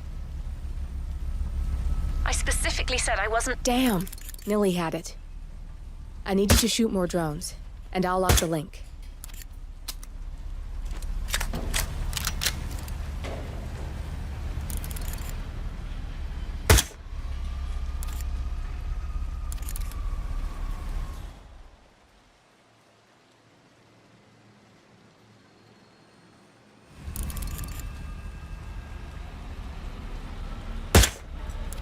Got a lock. We can now listen in on Royce's phone calls. Royce here, another drone just went down. It must be Hush doing this. Again?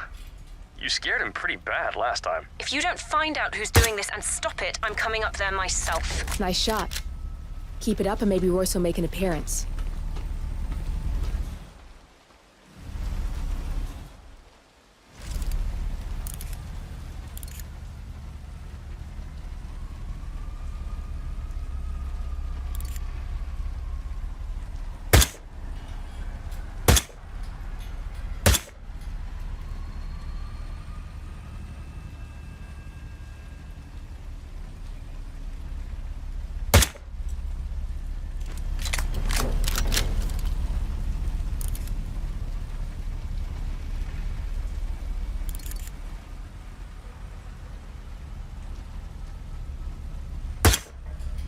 I want all roofs manned and 2 additional drones launched near Hush's penthouse. If they go down too, we know it's him. And then there's no more hiding. I swear he'll have to answer for this face to face. We may get more than we bargained for if you take care of those drones near Hush. Search the roof. There may be a potential hostile. Shoot on sight, even if it's one of Hush's people. Roger.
Hush? Looks like Royce's drones are scoping out your building, sir. He said to let you know.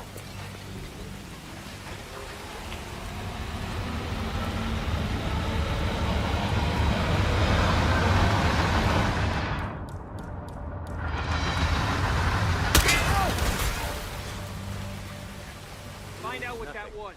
Understood. We'll monitor the situation, sir. Not bad. I'll keep the signal up a little while longer.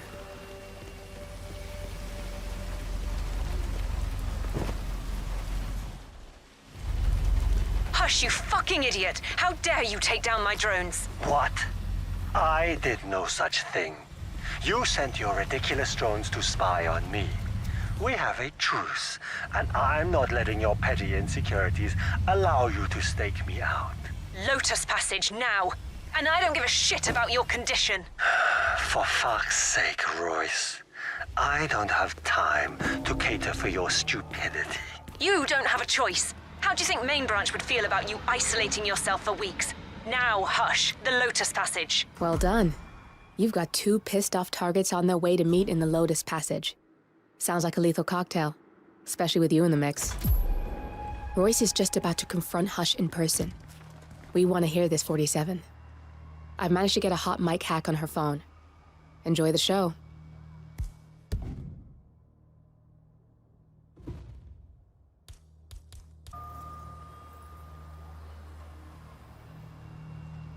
Damn you, Hush. This is ridiculous, Royce.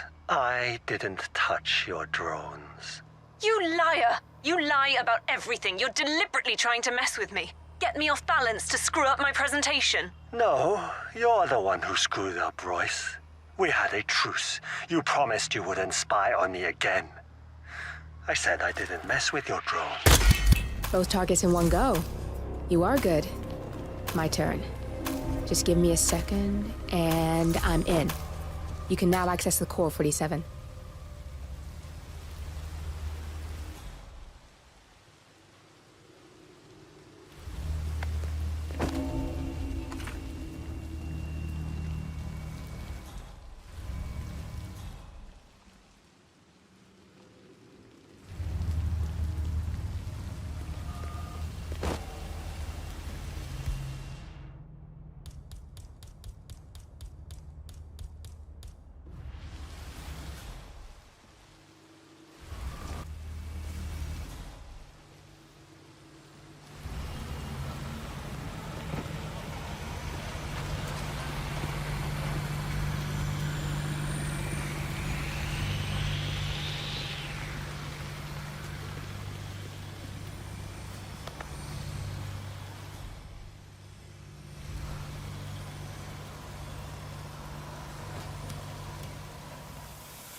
You can hack that panel with your camera, 47.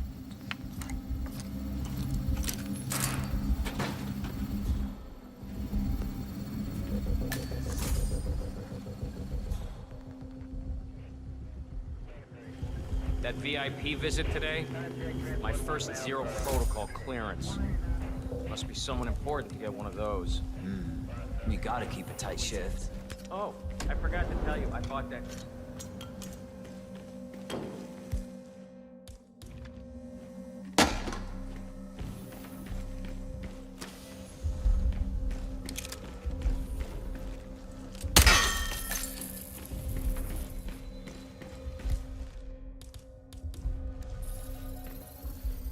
Security protocol overruled.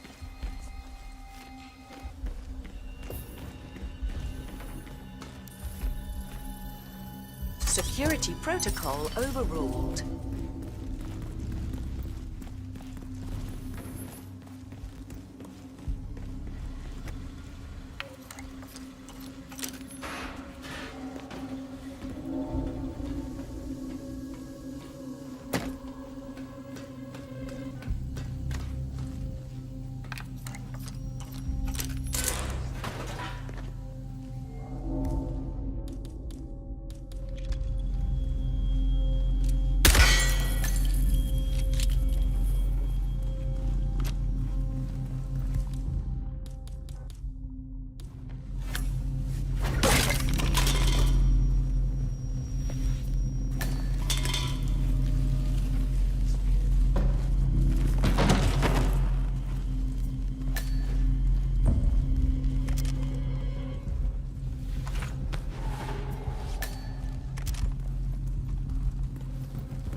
Hey there, Mr. Bodyguard. Oh, yeah. Security protocol overruled. Good, you're alone. I'm sealing the room and dimming the windows, 47. No need to worry about intruders.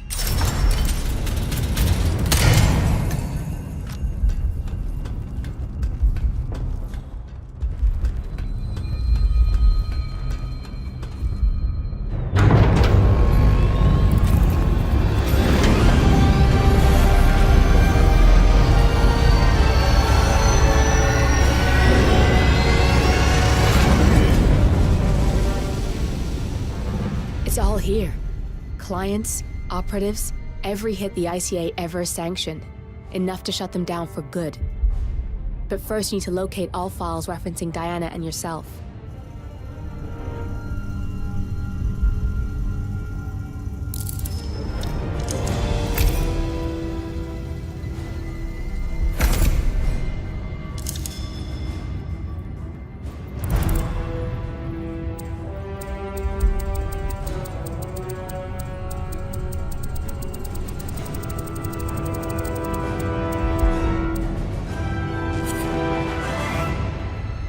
Tell me, what did it feel like? Taking lives? Random. Disorder. Well, we are here. Basic training starts at 0600 hours. I should leave you to prepare. Perhaps I see possibility where others see limitation. I choose him. The two of you go way back. I didn't realize that you... I don't know. I get why you want to protect her. So, wipe all the data referring to the two of you from their system before we publish the rest.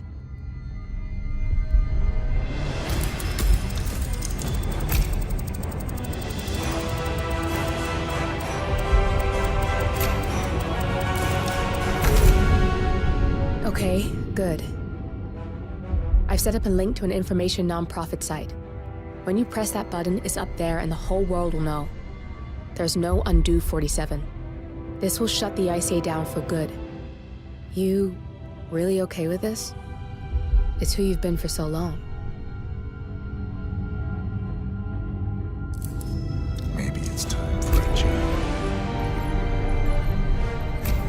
I'll just return things to normal. No need to alert them we were here prematurely. Detected. Shit! I missed that. We're blown, 47. I can hold the doors for a little while. Use the vents to get out. Go, now! All personnel, breach protocol initiated. This is bad. That means they'll shoot on sight. I'm gonna create some havoc, 47. Make the core melt down. Maybe we'll divert their attention a bit. Warning, core overheating. Warning, core shut down. Temperature critical. Warning, fire detected.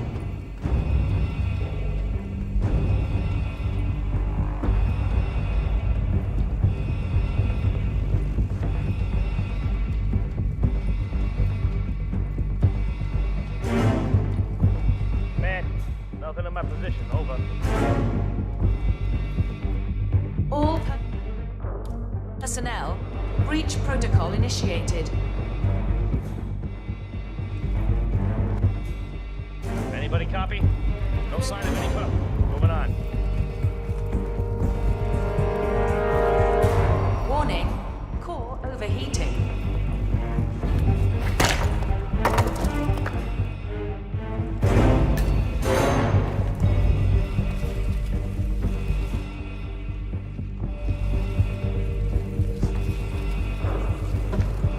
Warning, fire detected.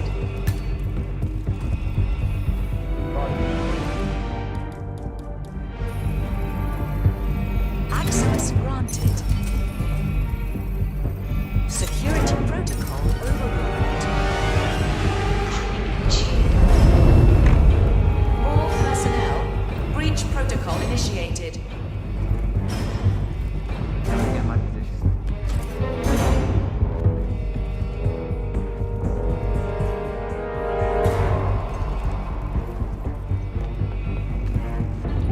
Is that command? Okay, you're in. Warning, core overheating.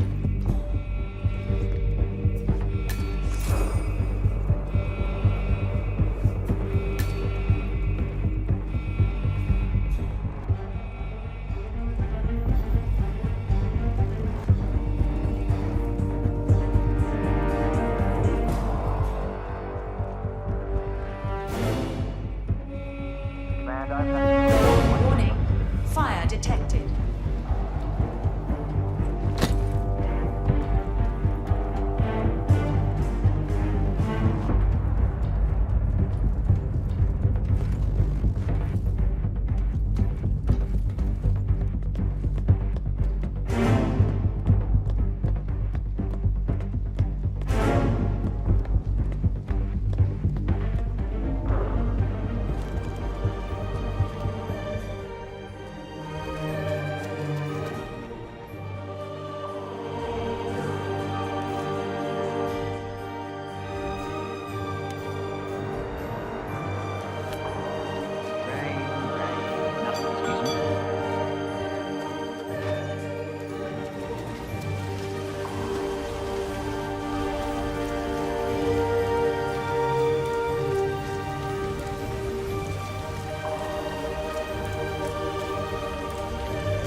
Turning now to the data leak bombshell causing shockwaves across the world, the so-called ICA files.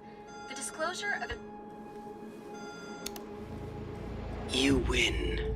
So, what happens now? The ball's in your court, Miss Burnwood. I do have other candidates, you know. Most of whom have never tied me to a chair. You've seen the news. That was 47 acting on his own. He is untethered, he is unstoppable, and he cannot be bargained with.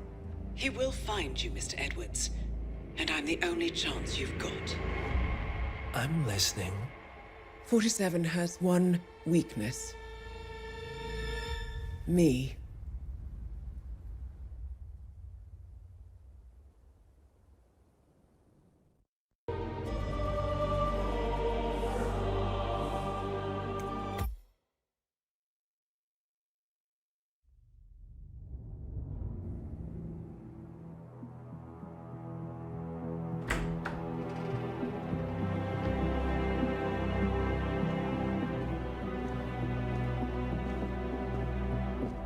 I found something.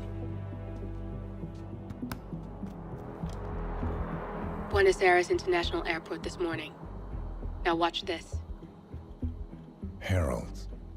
Trail ends at the airport, but turns out that a top Providence operative owns a vineyard in the area. Don Yates, of infamous New York law firm Morgan, Yates & Cohn. And get this, is hosting his retirement party today. She's infiltrated them. She's sending a message. She needs my help. Could have fooled me. You don't know her. Anyway, if you're going after her, you'll need to deal with the Herald. Her name's Tamara Vidal, former CIA asset and political firebrand. She's a master of surveillance and the Constant's most trusted aide. She'll have eyes everywhere. You won't get far as long as she's in the game. Why are you telling me this? I thought you were out. Yeah. Old habits, I guess. Anyway, I need to go. See you around, 47. No, you won't.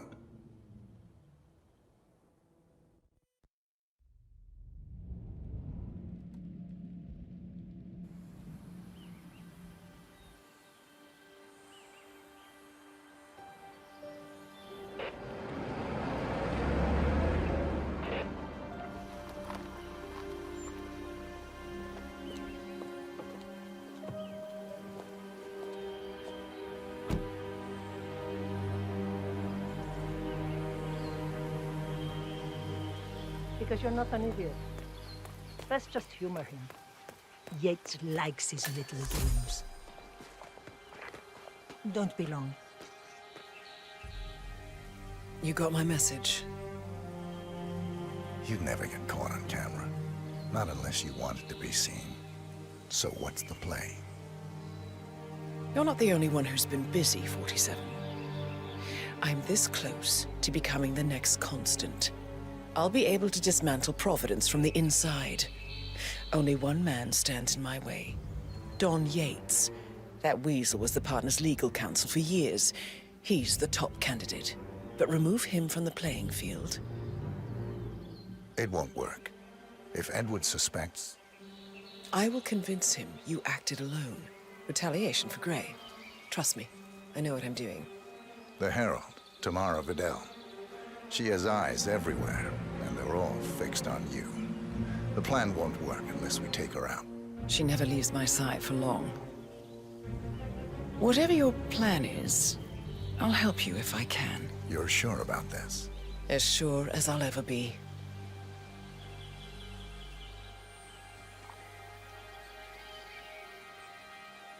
Here, I got you an invitation, just like old times. Come find me when it's done. Good luck, 47.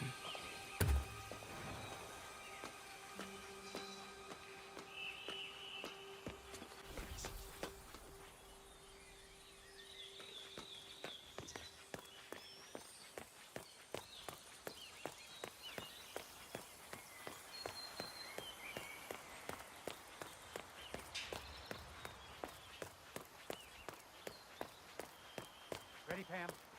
3, 2, 1, and... For more than 2 Valentina decades... must be over the moon about John stepping down. She's been living alone here for, what, 6 years? Ever since the scandal that ruined her career. Bienvenidos to Viñeda Yates, senor. May I see your invitation, please? Gracias, senor. Enjoy the party. Sup?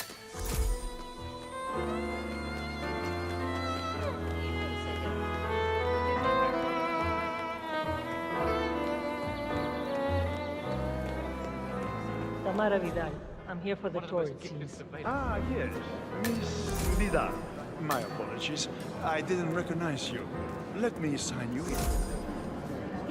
Luther, Burnwood's flying solo. I want all eyes on her.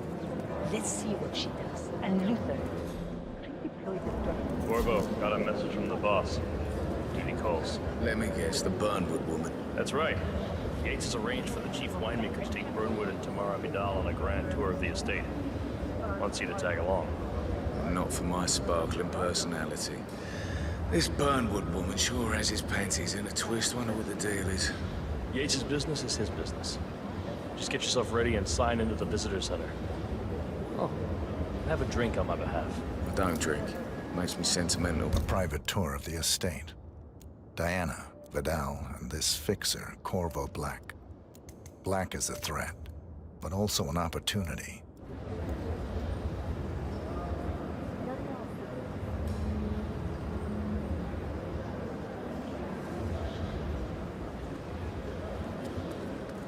Mr. Yates. Yeah, I got your message. You mind telling me what I'm... Okay. Nothing quite spoils a party like your guests. Yeah, they're next door. In fact, a couple of spots come to mind. On the tour after. Something Dutch sounding? I bet she... So you're not sure? Does that mean there's a plan A? One where I don't stand a 50-50 chance of getting caught? I mean, you do realise the risk here, boss. Broad daylight, workers around. Who exactly is? Right. It's a nice gesture, but a bit hubristic. He's not even been a... But if I'm going to be one of these heralds, you need to start letting me in on a few things. Okay. So who's this for? I'm more of a beer man myself, but if Yates wants to bring the heralds closer together and play the modern boss, I don't actually mind. No problem. Edward's I always just was- never framed an urban legend Plus, before. he has Very good post-truth. reason to be Yeah, I like Is it. Edward's closest legal advisor. Not even Thomas Cross or Eugene Cobb had a direct line of contact. I'd say Yates is at the top of a very short list. So, how do you feel about Burnwood? How do you think? She and her friends killed Yamazaki. Cassidy, probably Bronson. How does she fit to be a herald? But on the other hand...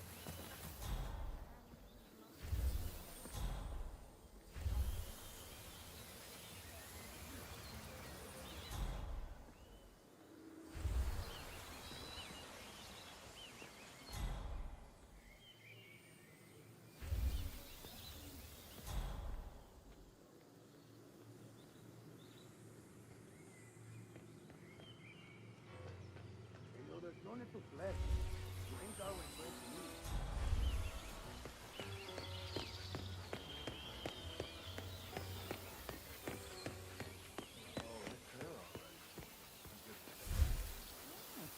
I thought to be taller. Everyone looks tall on stage. She changed her hair, but that's still Tamara Vidal.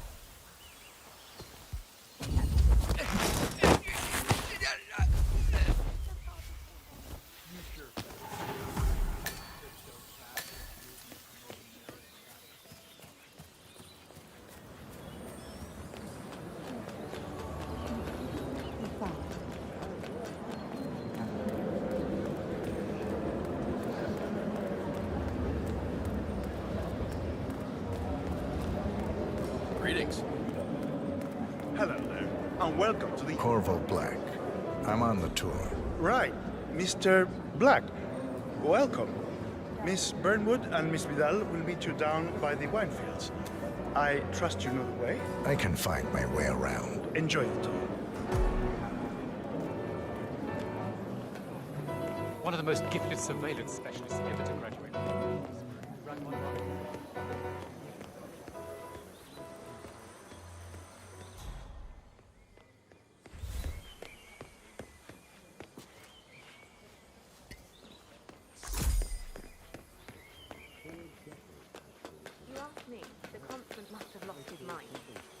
was in league with Grey. She's responsible for killing how many of us?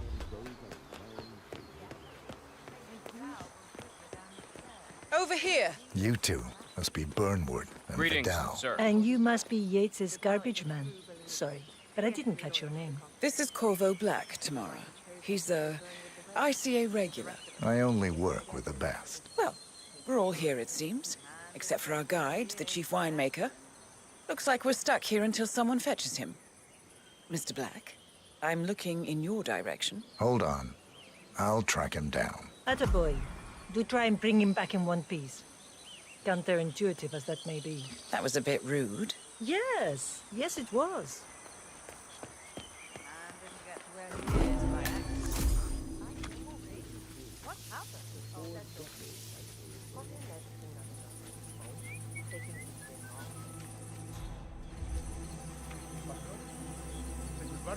What? What is it now?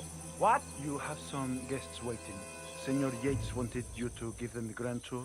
Remember? As if I don't have more important things to do than babysit Yates' socialite friends. It's only harvest season. Better do what he says, Patron. Big shot New York lawyer like that. You don't want to get on the bad side. Well, I'm not going anywhere until I have decided if the crop is right for picking. Bring me the 3 Malbec grapes to taste, Ramon. If Yates doesn't like how I prioritize, he can weigh me down with concrete and toss me off a bridge. How's that? 3 grapes, was it? I'll get my picking knife.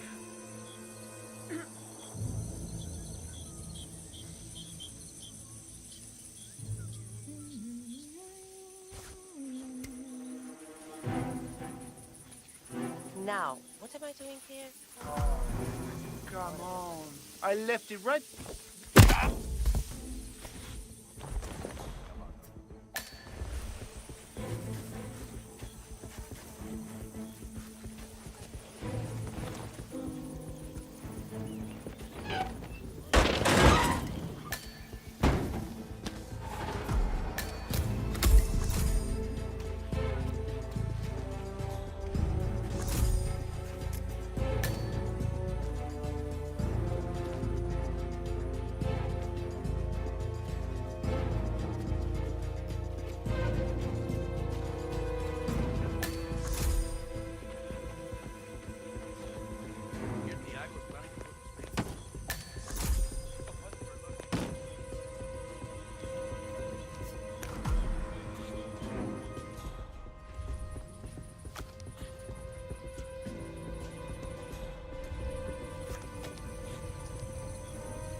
Your hand-made soap synthesizer are made of fabric.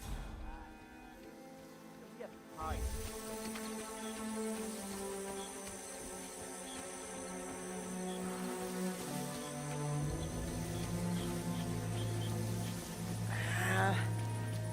Mr. Vargas, I have the 3 grapes you requested. Yes, good. Bring him here.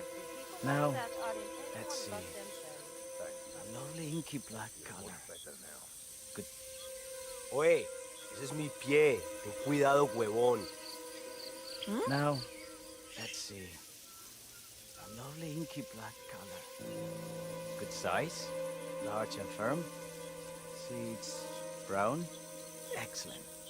And finally, taste.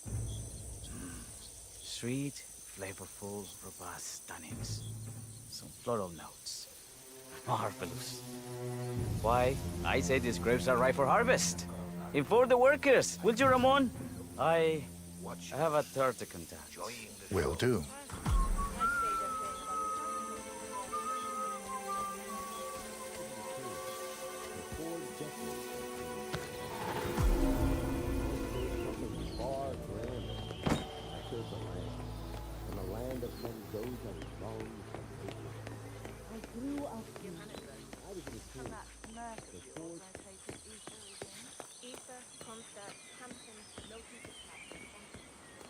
Hey! Ah, my fellow wine lovers. Hello! Welcome to Viñeda Yates. I do apologize for the delay. The Malbec grape is a demanding mistress. So, I am Gabriel Vargas, Chief Winemaker, and I will be your tour guide. Any questions before we start? Yes, but you're not going to like them. We're good. Lead the way, Senor Vargas. Wonderful. Follow me. These are busy times. In fact, we're just about to harvest this year's crop. Great expectations. So, how do you like Argentina? Like everywhere else. Full of Americans. First stop on the tour is the production floor, where our prize-winning Malbec grapes are processed.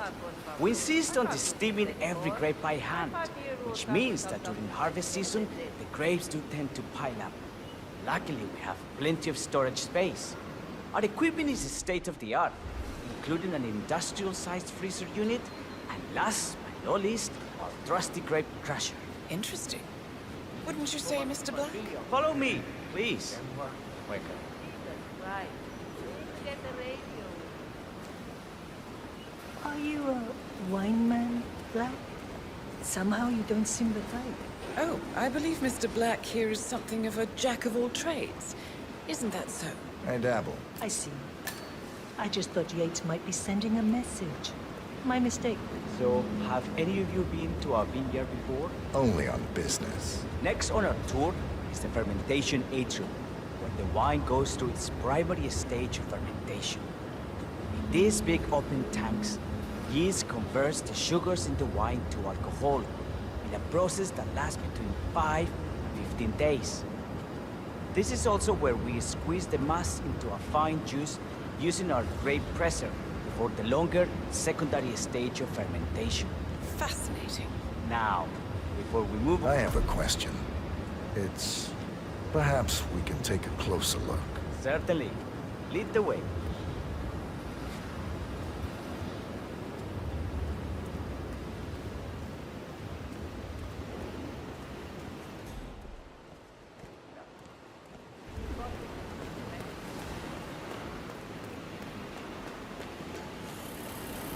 What can you tell me about this grape crusher?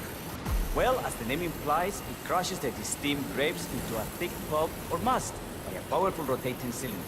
She is one of the most important appliances in our production pipeline. Have you had any workplace accidents? What? Fall into the vat and get crushed to a pulp? You'd have to be a bona fide idiot. Waste of space if you ask me. Yes, well, fortunately, we have had none of that. So if... Other questions? What? Huh?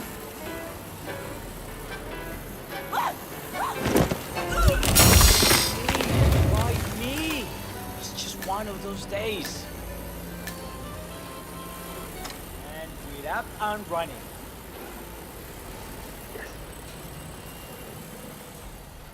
What happened to your colleague? Urgent call. Something about work.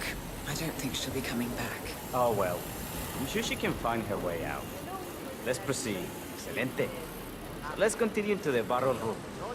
If you'll follow me.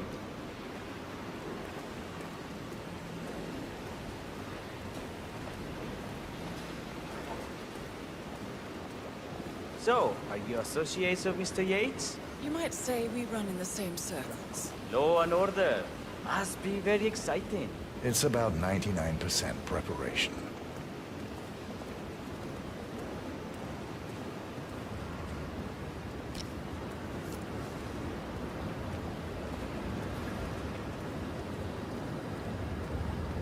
Are you enjoying yourself, Mr. Black? It's all very inspiring. I could see you retired to a place like this. Winemaking speaks to your meticulous nature. Surely you don't plan to be Yates's fixer forever. I have been told recently to think about the future. And so we arrive to our final stop, the barrel room. This is where we store the wine during the secondary stage of fermentation.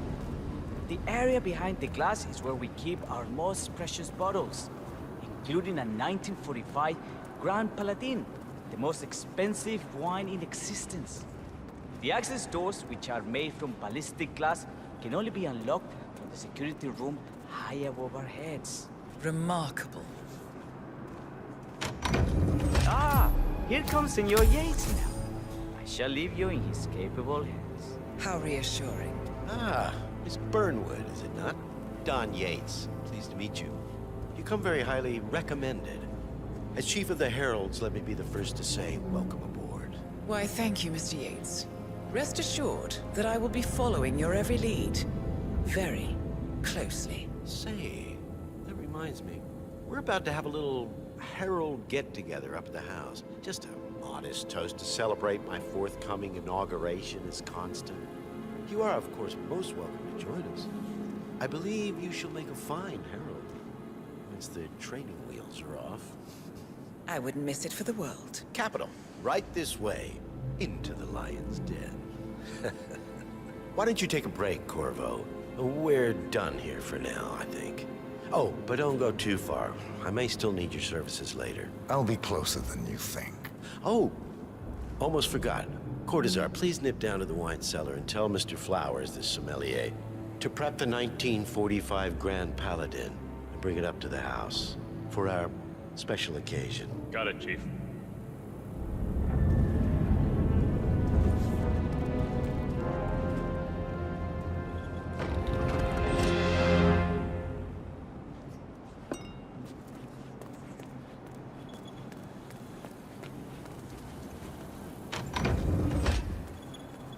Flowers.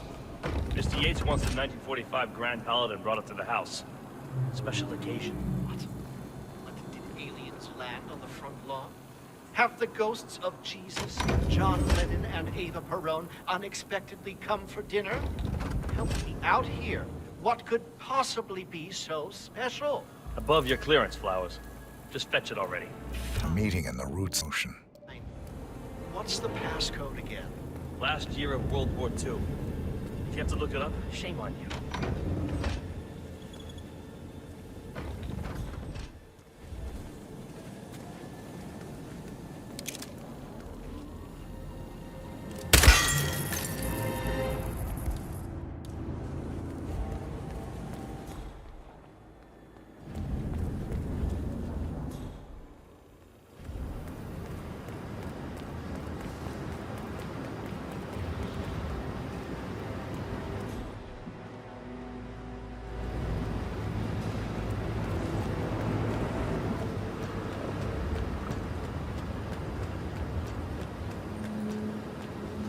Not just a pub light. We're talking knee-deep. The whole place looked like a horror film. Of course, Yates came down and told them a solid charge of the tax. You'd think there was some kind of fail-safe mechanism, early warning system in place. Yeah, you would, but you'd be wrong. If the pumps malfunction, the tanks overflow. That pretty much sums it up. So, pay attention to that pump flow. Unless you're in the market for an extra orifice. Lightning never strikes twice. We'll be fine.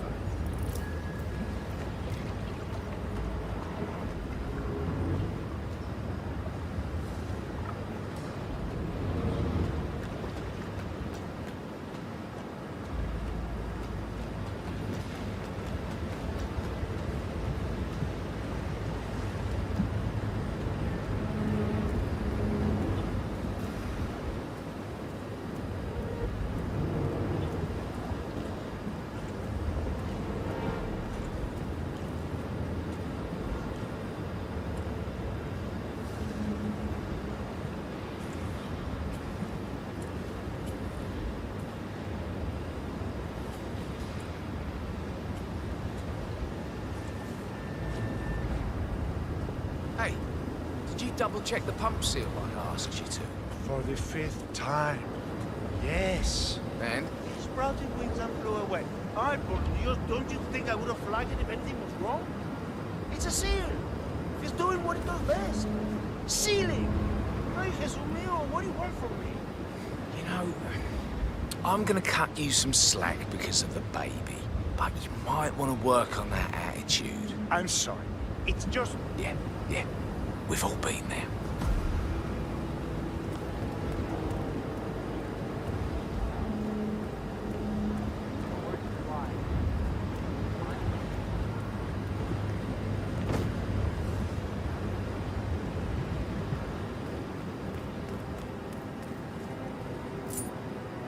For decades I served the law. Now, I serve something far grander. I serve the land. And the land of men goes up strong.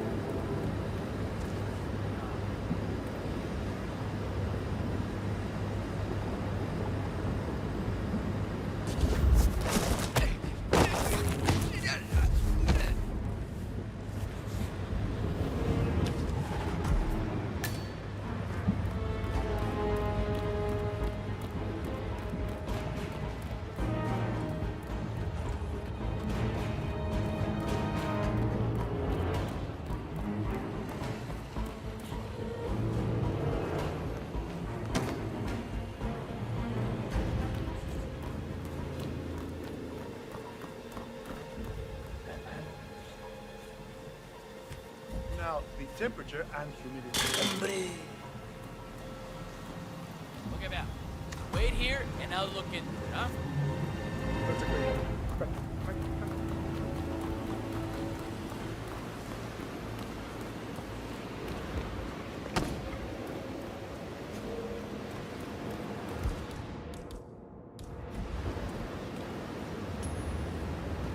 Say what?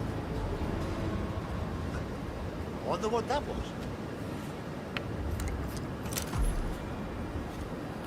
Where...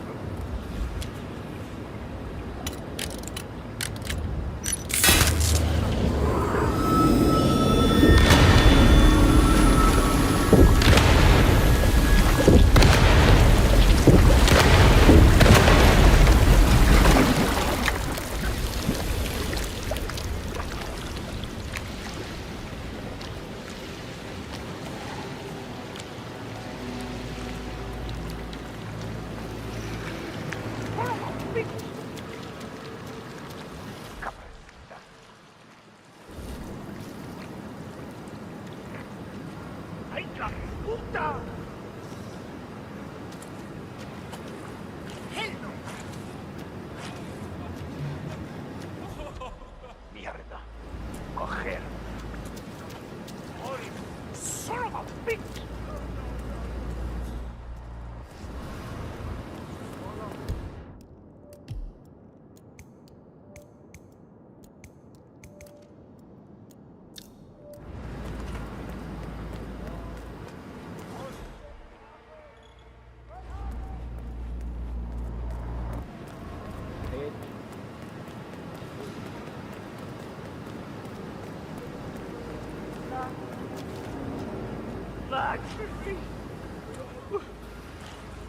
It was a unicorn.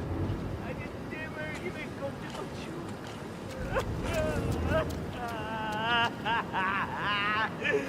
No! No!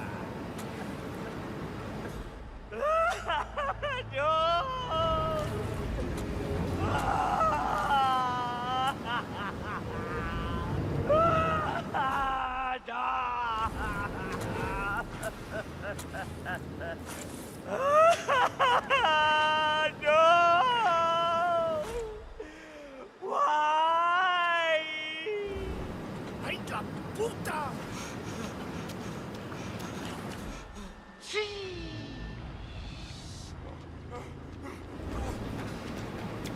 Morir.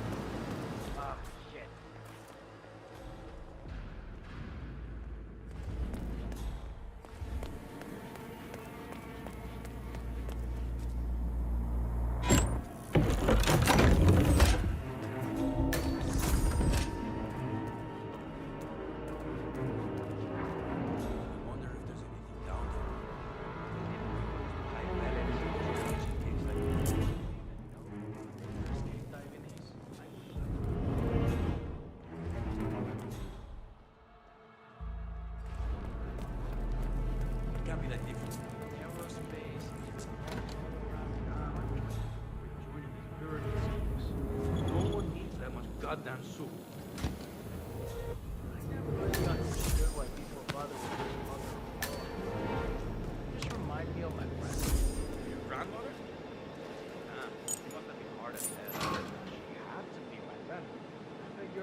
I bet she's never even been in the same room as that guy. All right, I get it. Maybe just ask her about it next time you see her. And like, bullshit.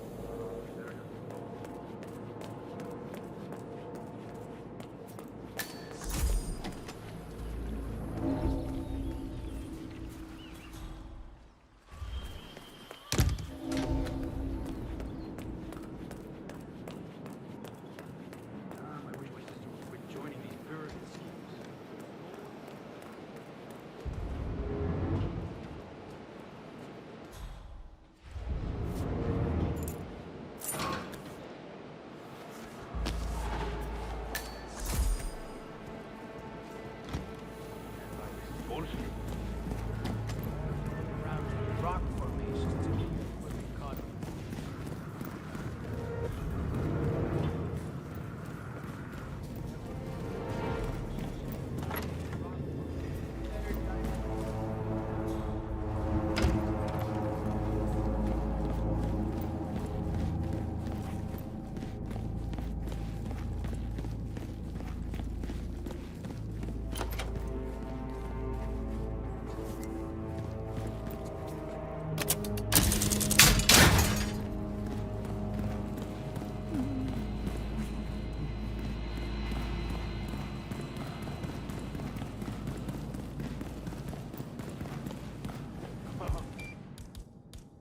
Oh, that guy's going to need a stomach pump in a minute.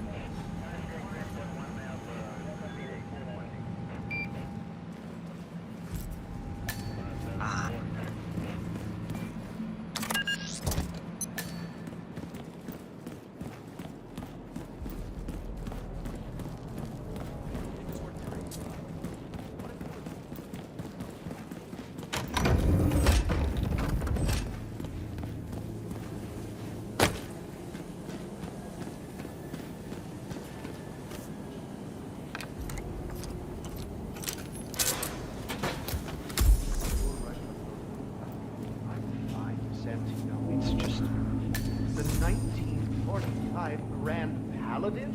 It is perfection, irreplaceable.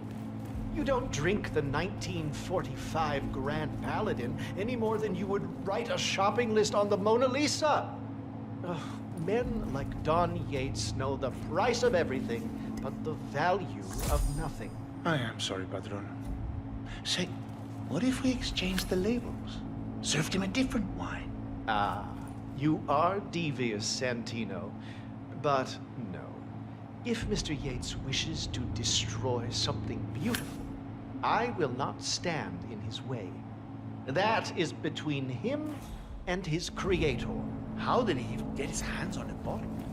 I hear the last of the 45s was sold to Sheikh Omar Al-Ghazali for $600,000. Most expensive bottle ever sold. Ah, yes. A curious story. See, that bottle you refer to came from a case of 12, which were recovered from a sunken Carlisle shipping container that went down in the South China Sea during the final days of World War II. You know, of those 12, only... Huh? You want to do it? Because I don't. Okay, I got it.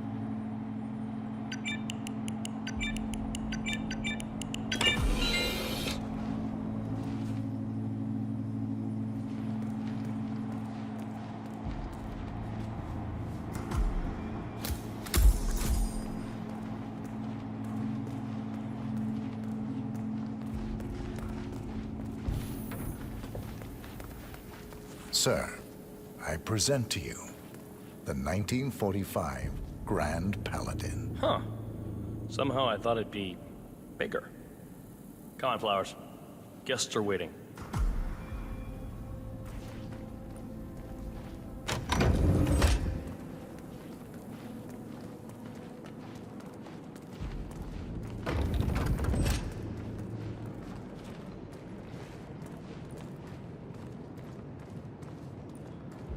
Go on, get yourself patted down. We're still on alert from all those big shot CEOs getting offed.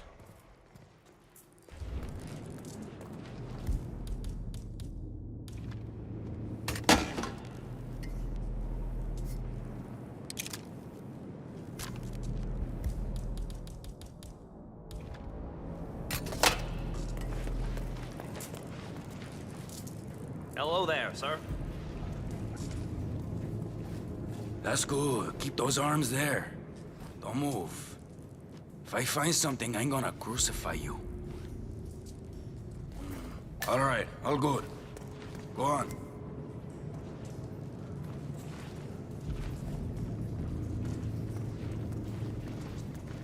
So here's the deal, Flowers. The boss is having a powwow with some employees, and discretion is the name of the game. I'm sure you figured that out already, you being a scholar and all. Don't discuss, disclose, or hell, even contemplate what goes down. Just set your mind to wool-gathering mode. You think you can do that for me, Flowers? Worry not, Mr. Cortazar. I'm the very soul of discretion. Good man.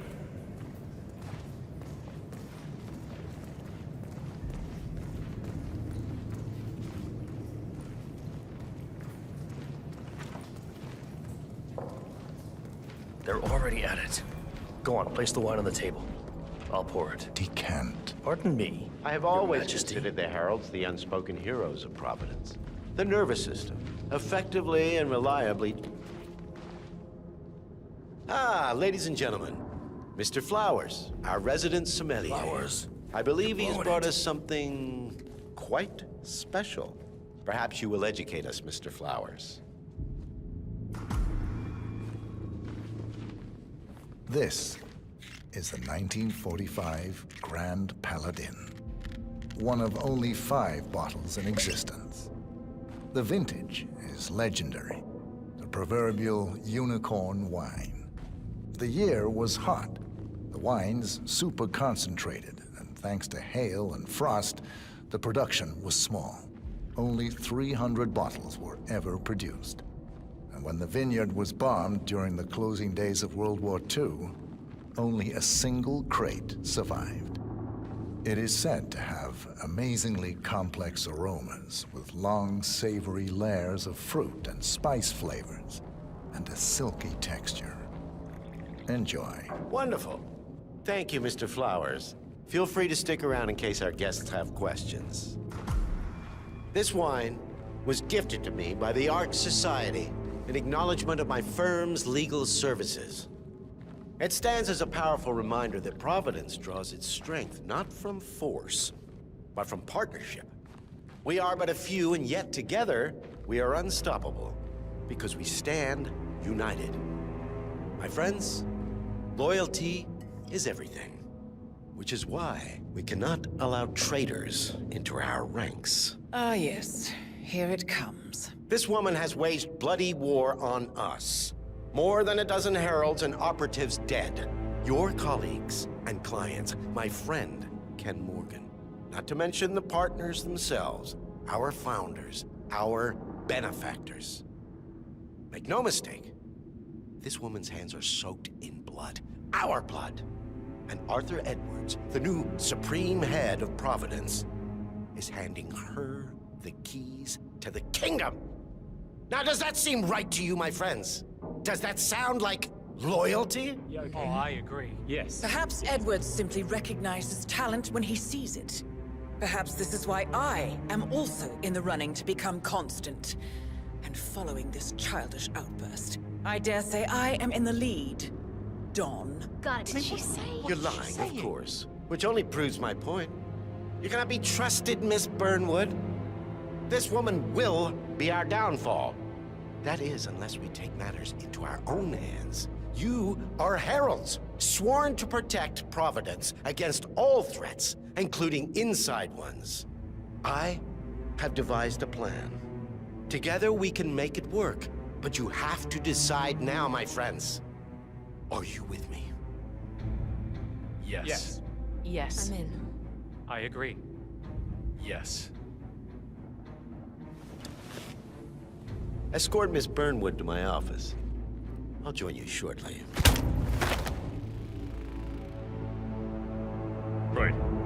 Move it, let's go. I'm warning you, Yates. This will not go your way.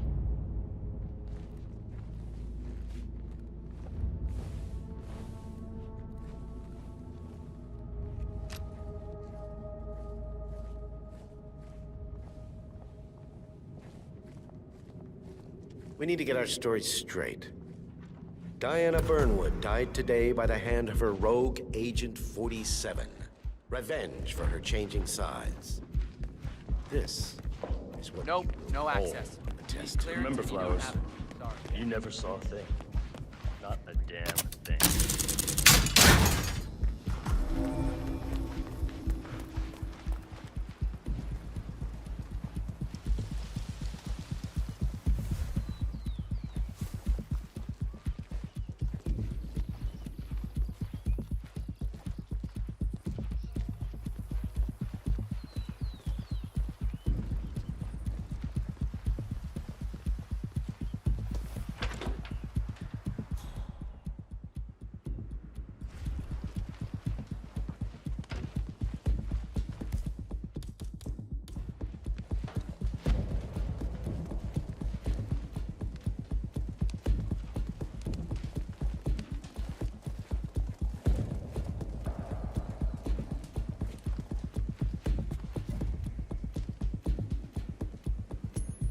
Jeez. What was that? Command, I just heard a weird noise. I'm moving in to investigate.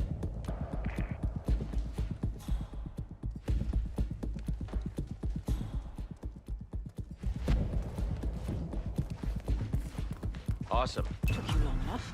Quick, clear the floor and get yourself a guard outfit. Yates won't be long.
Good.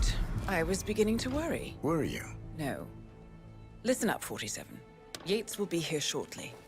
He'll have his thug courtesan do his dirty work, but he won't pass up on the chance for a good gloat and a monologue. So, private space? Kill room decor? Exactly. We won't get another shot at this. Now sit down and blend in. When I provide a distraction, you just be ready to move.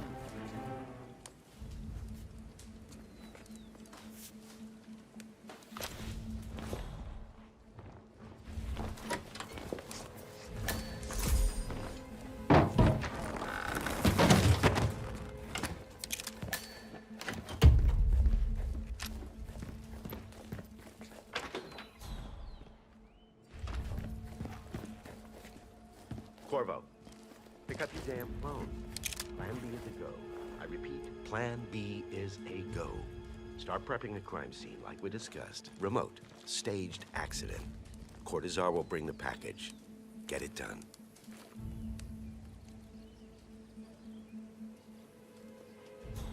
Miss Burnwood. You rolled out the red carpet just for me. Don, you shouldn't have. So confident, even in defeat. I suppose you're not used to danger, always safe behind your screens. Just tell me one thing before we part ways. Why me? Why you? Why would Edwards trust you? Please. It will keep me awake at nights, and I'm 65. I get up 4 times to piss as it is. Oh, it's simple, really. Edwards is proud. He considers himself the cleverest man alive, and yet we tricked him on Isle of Scale, and it's eating him up. He needs to win. Full, unequivocal victory. My recruitment was just the feather in his cap. By the way, you were right about one thing. Yeah? I'm all ears. Turns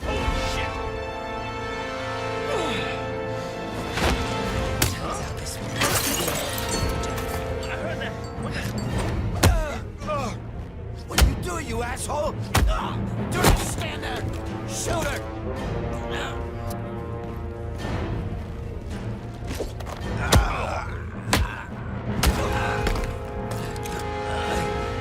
If it's any consolation, your instincts were dead on. I will be constant now. And I will make it my mission to tear down Providence brick by brick. Finish it. Such a good boy.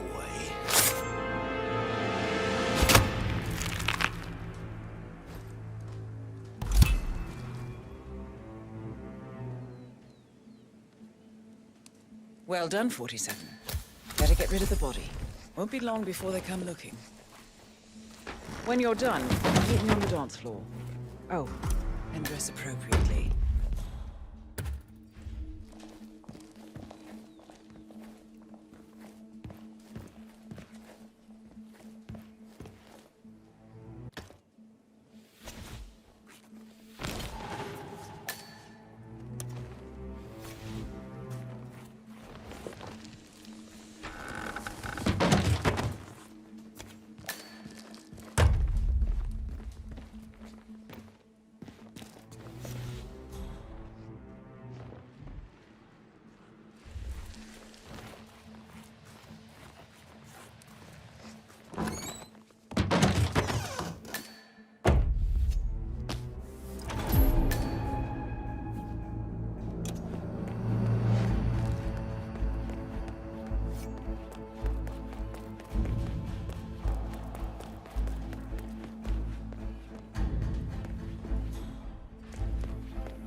Don't you remember? It was a huge scandal. One of those... I don't know. Whatever they... Probably keeps something weird inside. Weird? Like how? All my clients have kept something weird.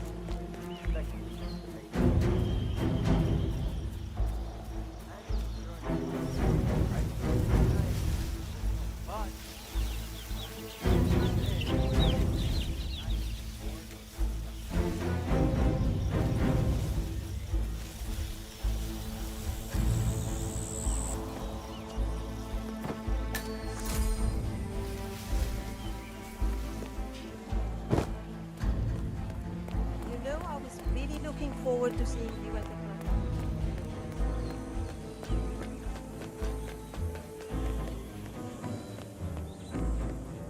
47.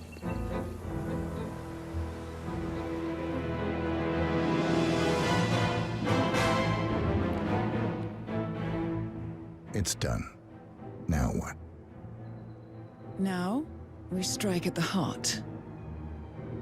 Edwards. You know how to find him, don't you? Why, Edwards finds you, 47. He is untraceable, and he never lets you forget it. He is cocky, and that will be his downfall.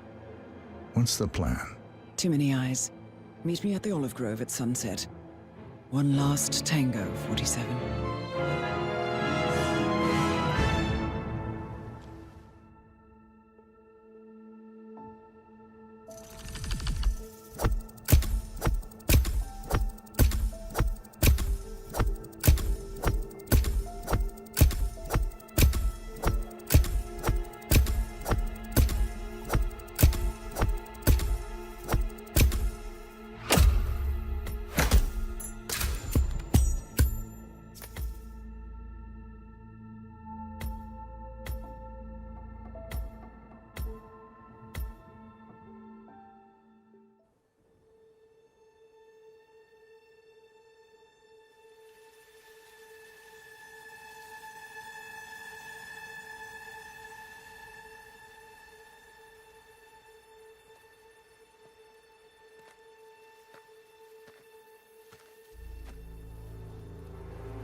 How did you know?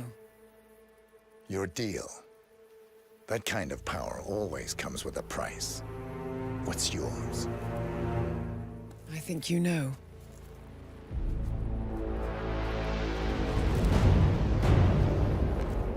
I am sorry. This is a necessary evil. What have you done? Ether brand neurotoxin transfers by touch. See, Edwards learns by his mistakes, 47. And as you've clearly demonstrated, brute force is futile. It had to be me. It was the only way. To get this close. My family. I know what you did. After all these years, I finally know. I am sorry. You didn't have a choice. I did. Providence used you, but I'm no better.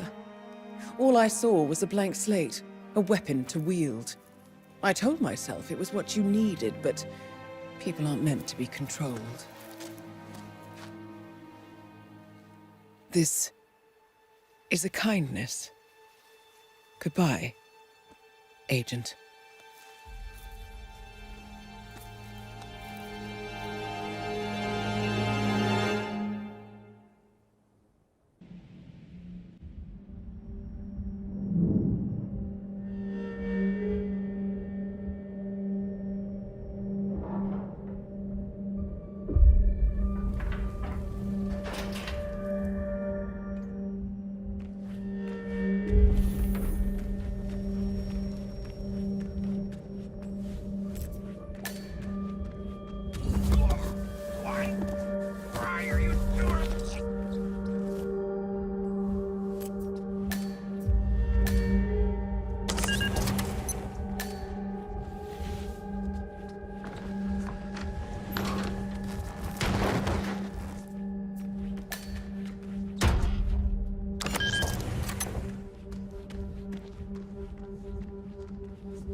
We need to find a catchy name for it. For when we go commercial, I mean. You figure this thing has commercial applications?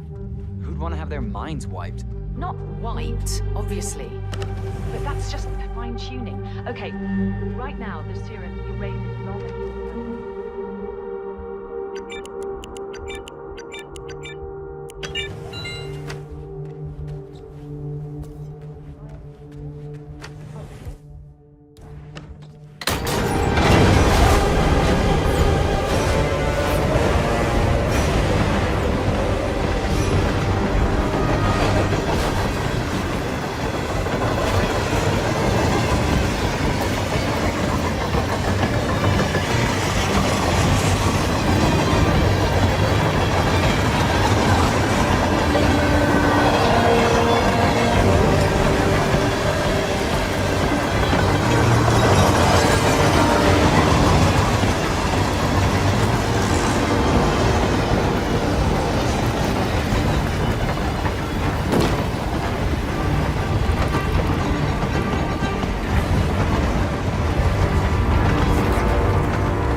backup storage. But since the bombing of the R&D site took Pittsburgh,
Where are we supposed to be exactly? Ukraine? It all looks the same through the blizzard. Nah, somewhere in Romania. We're on a loop from Zagreb to here.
safety delay.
there's any point calling for help. No. Seems I brought this on myself. played, Miss Burnwood. Do you really think she'll be able to resist all that power? This is not how people work. She rejects the power, not the responsibility. A noble idea. But please join me in the real world. I trust you already know what this is. Why not simply take it? Embrace who you were always meant to be. No, never again. Well, I had to try. Go on then. Do your thing. At least I die knowing who I am.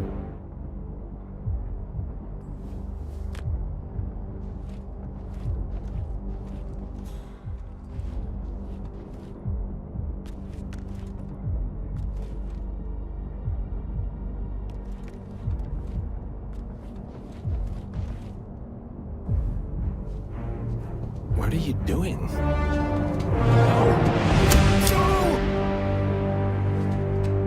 This is what it means to lose everything. You're making a mistake. It's mine to make. Oh. Forgive me. I seem to have, What were we talking about? Don't worry. We were done.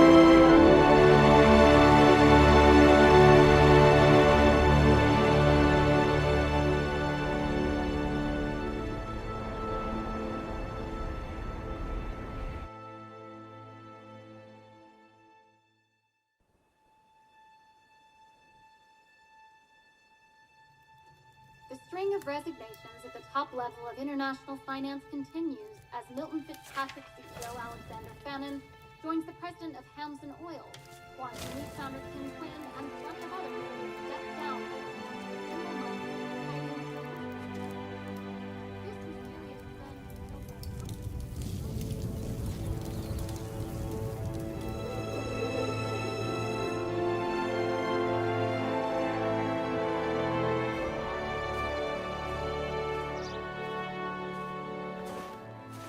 It's been a long time, Agent 47. That's not who I am anymore. The pact is done. The past, dead.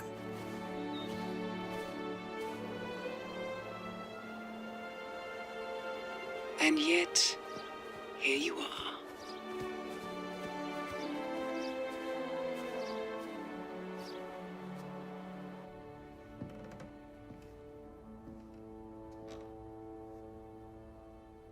I choose this path because I can. There will always be people like them. So there will always be people like us. No one is untouchable. It's good to be back.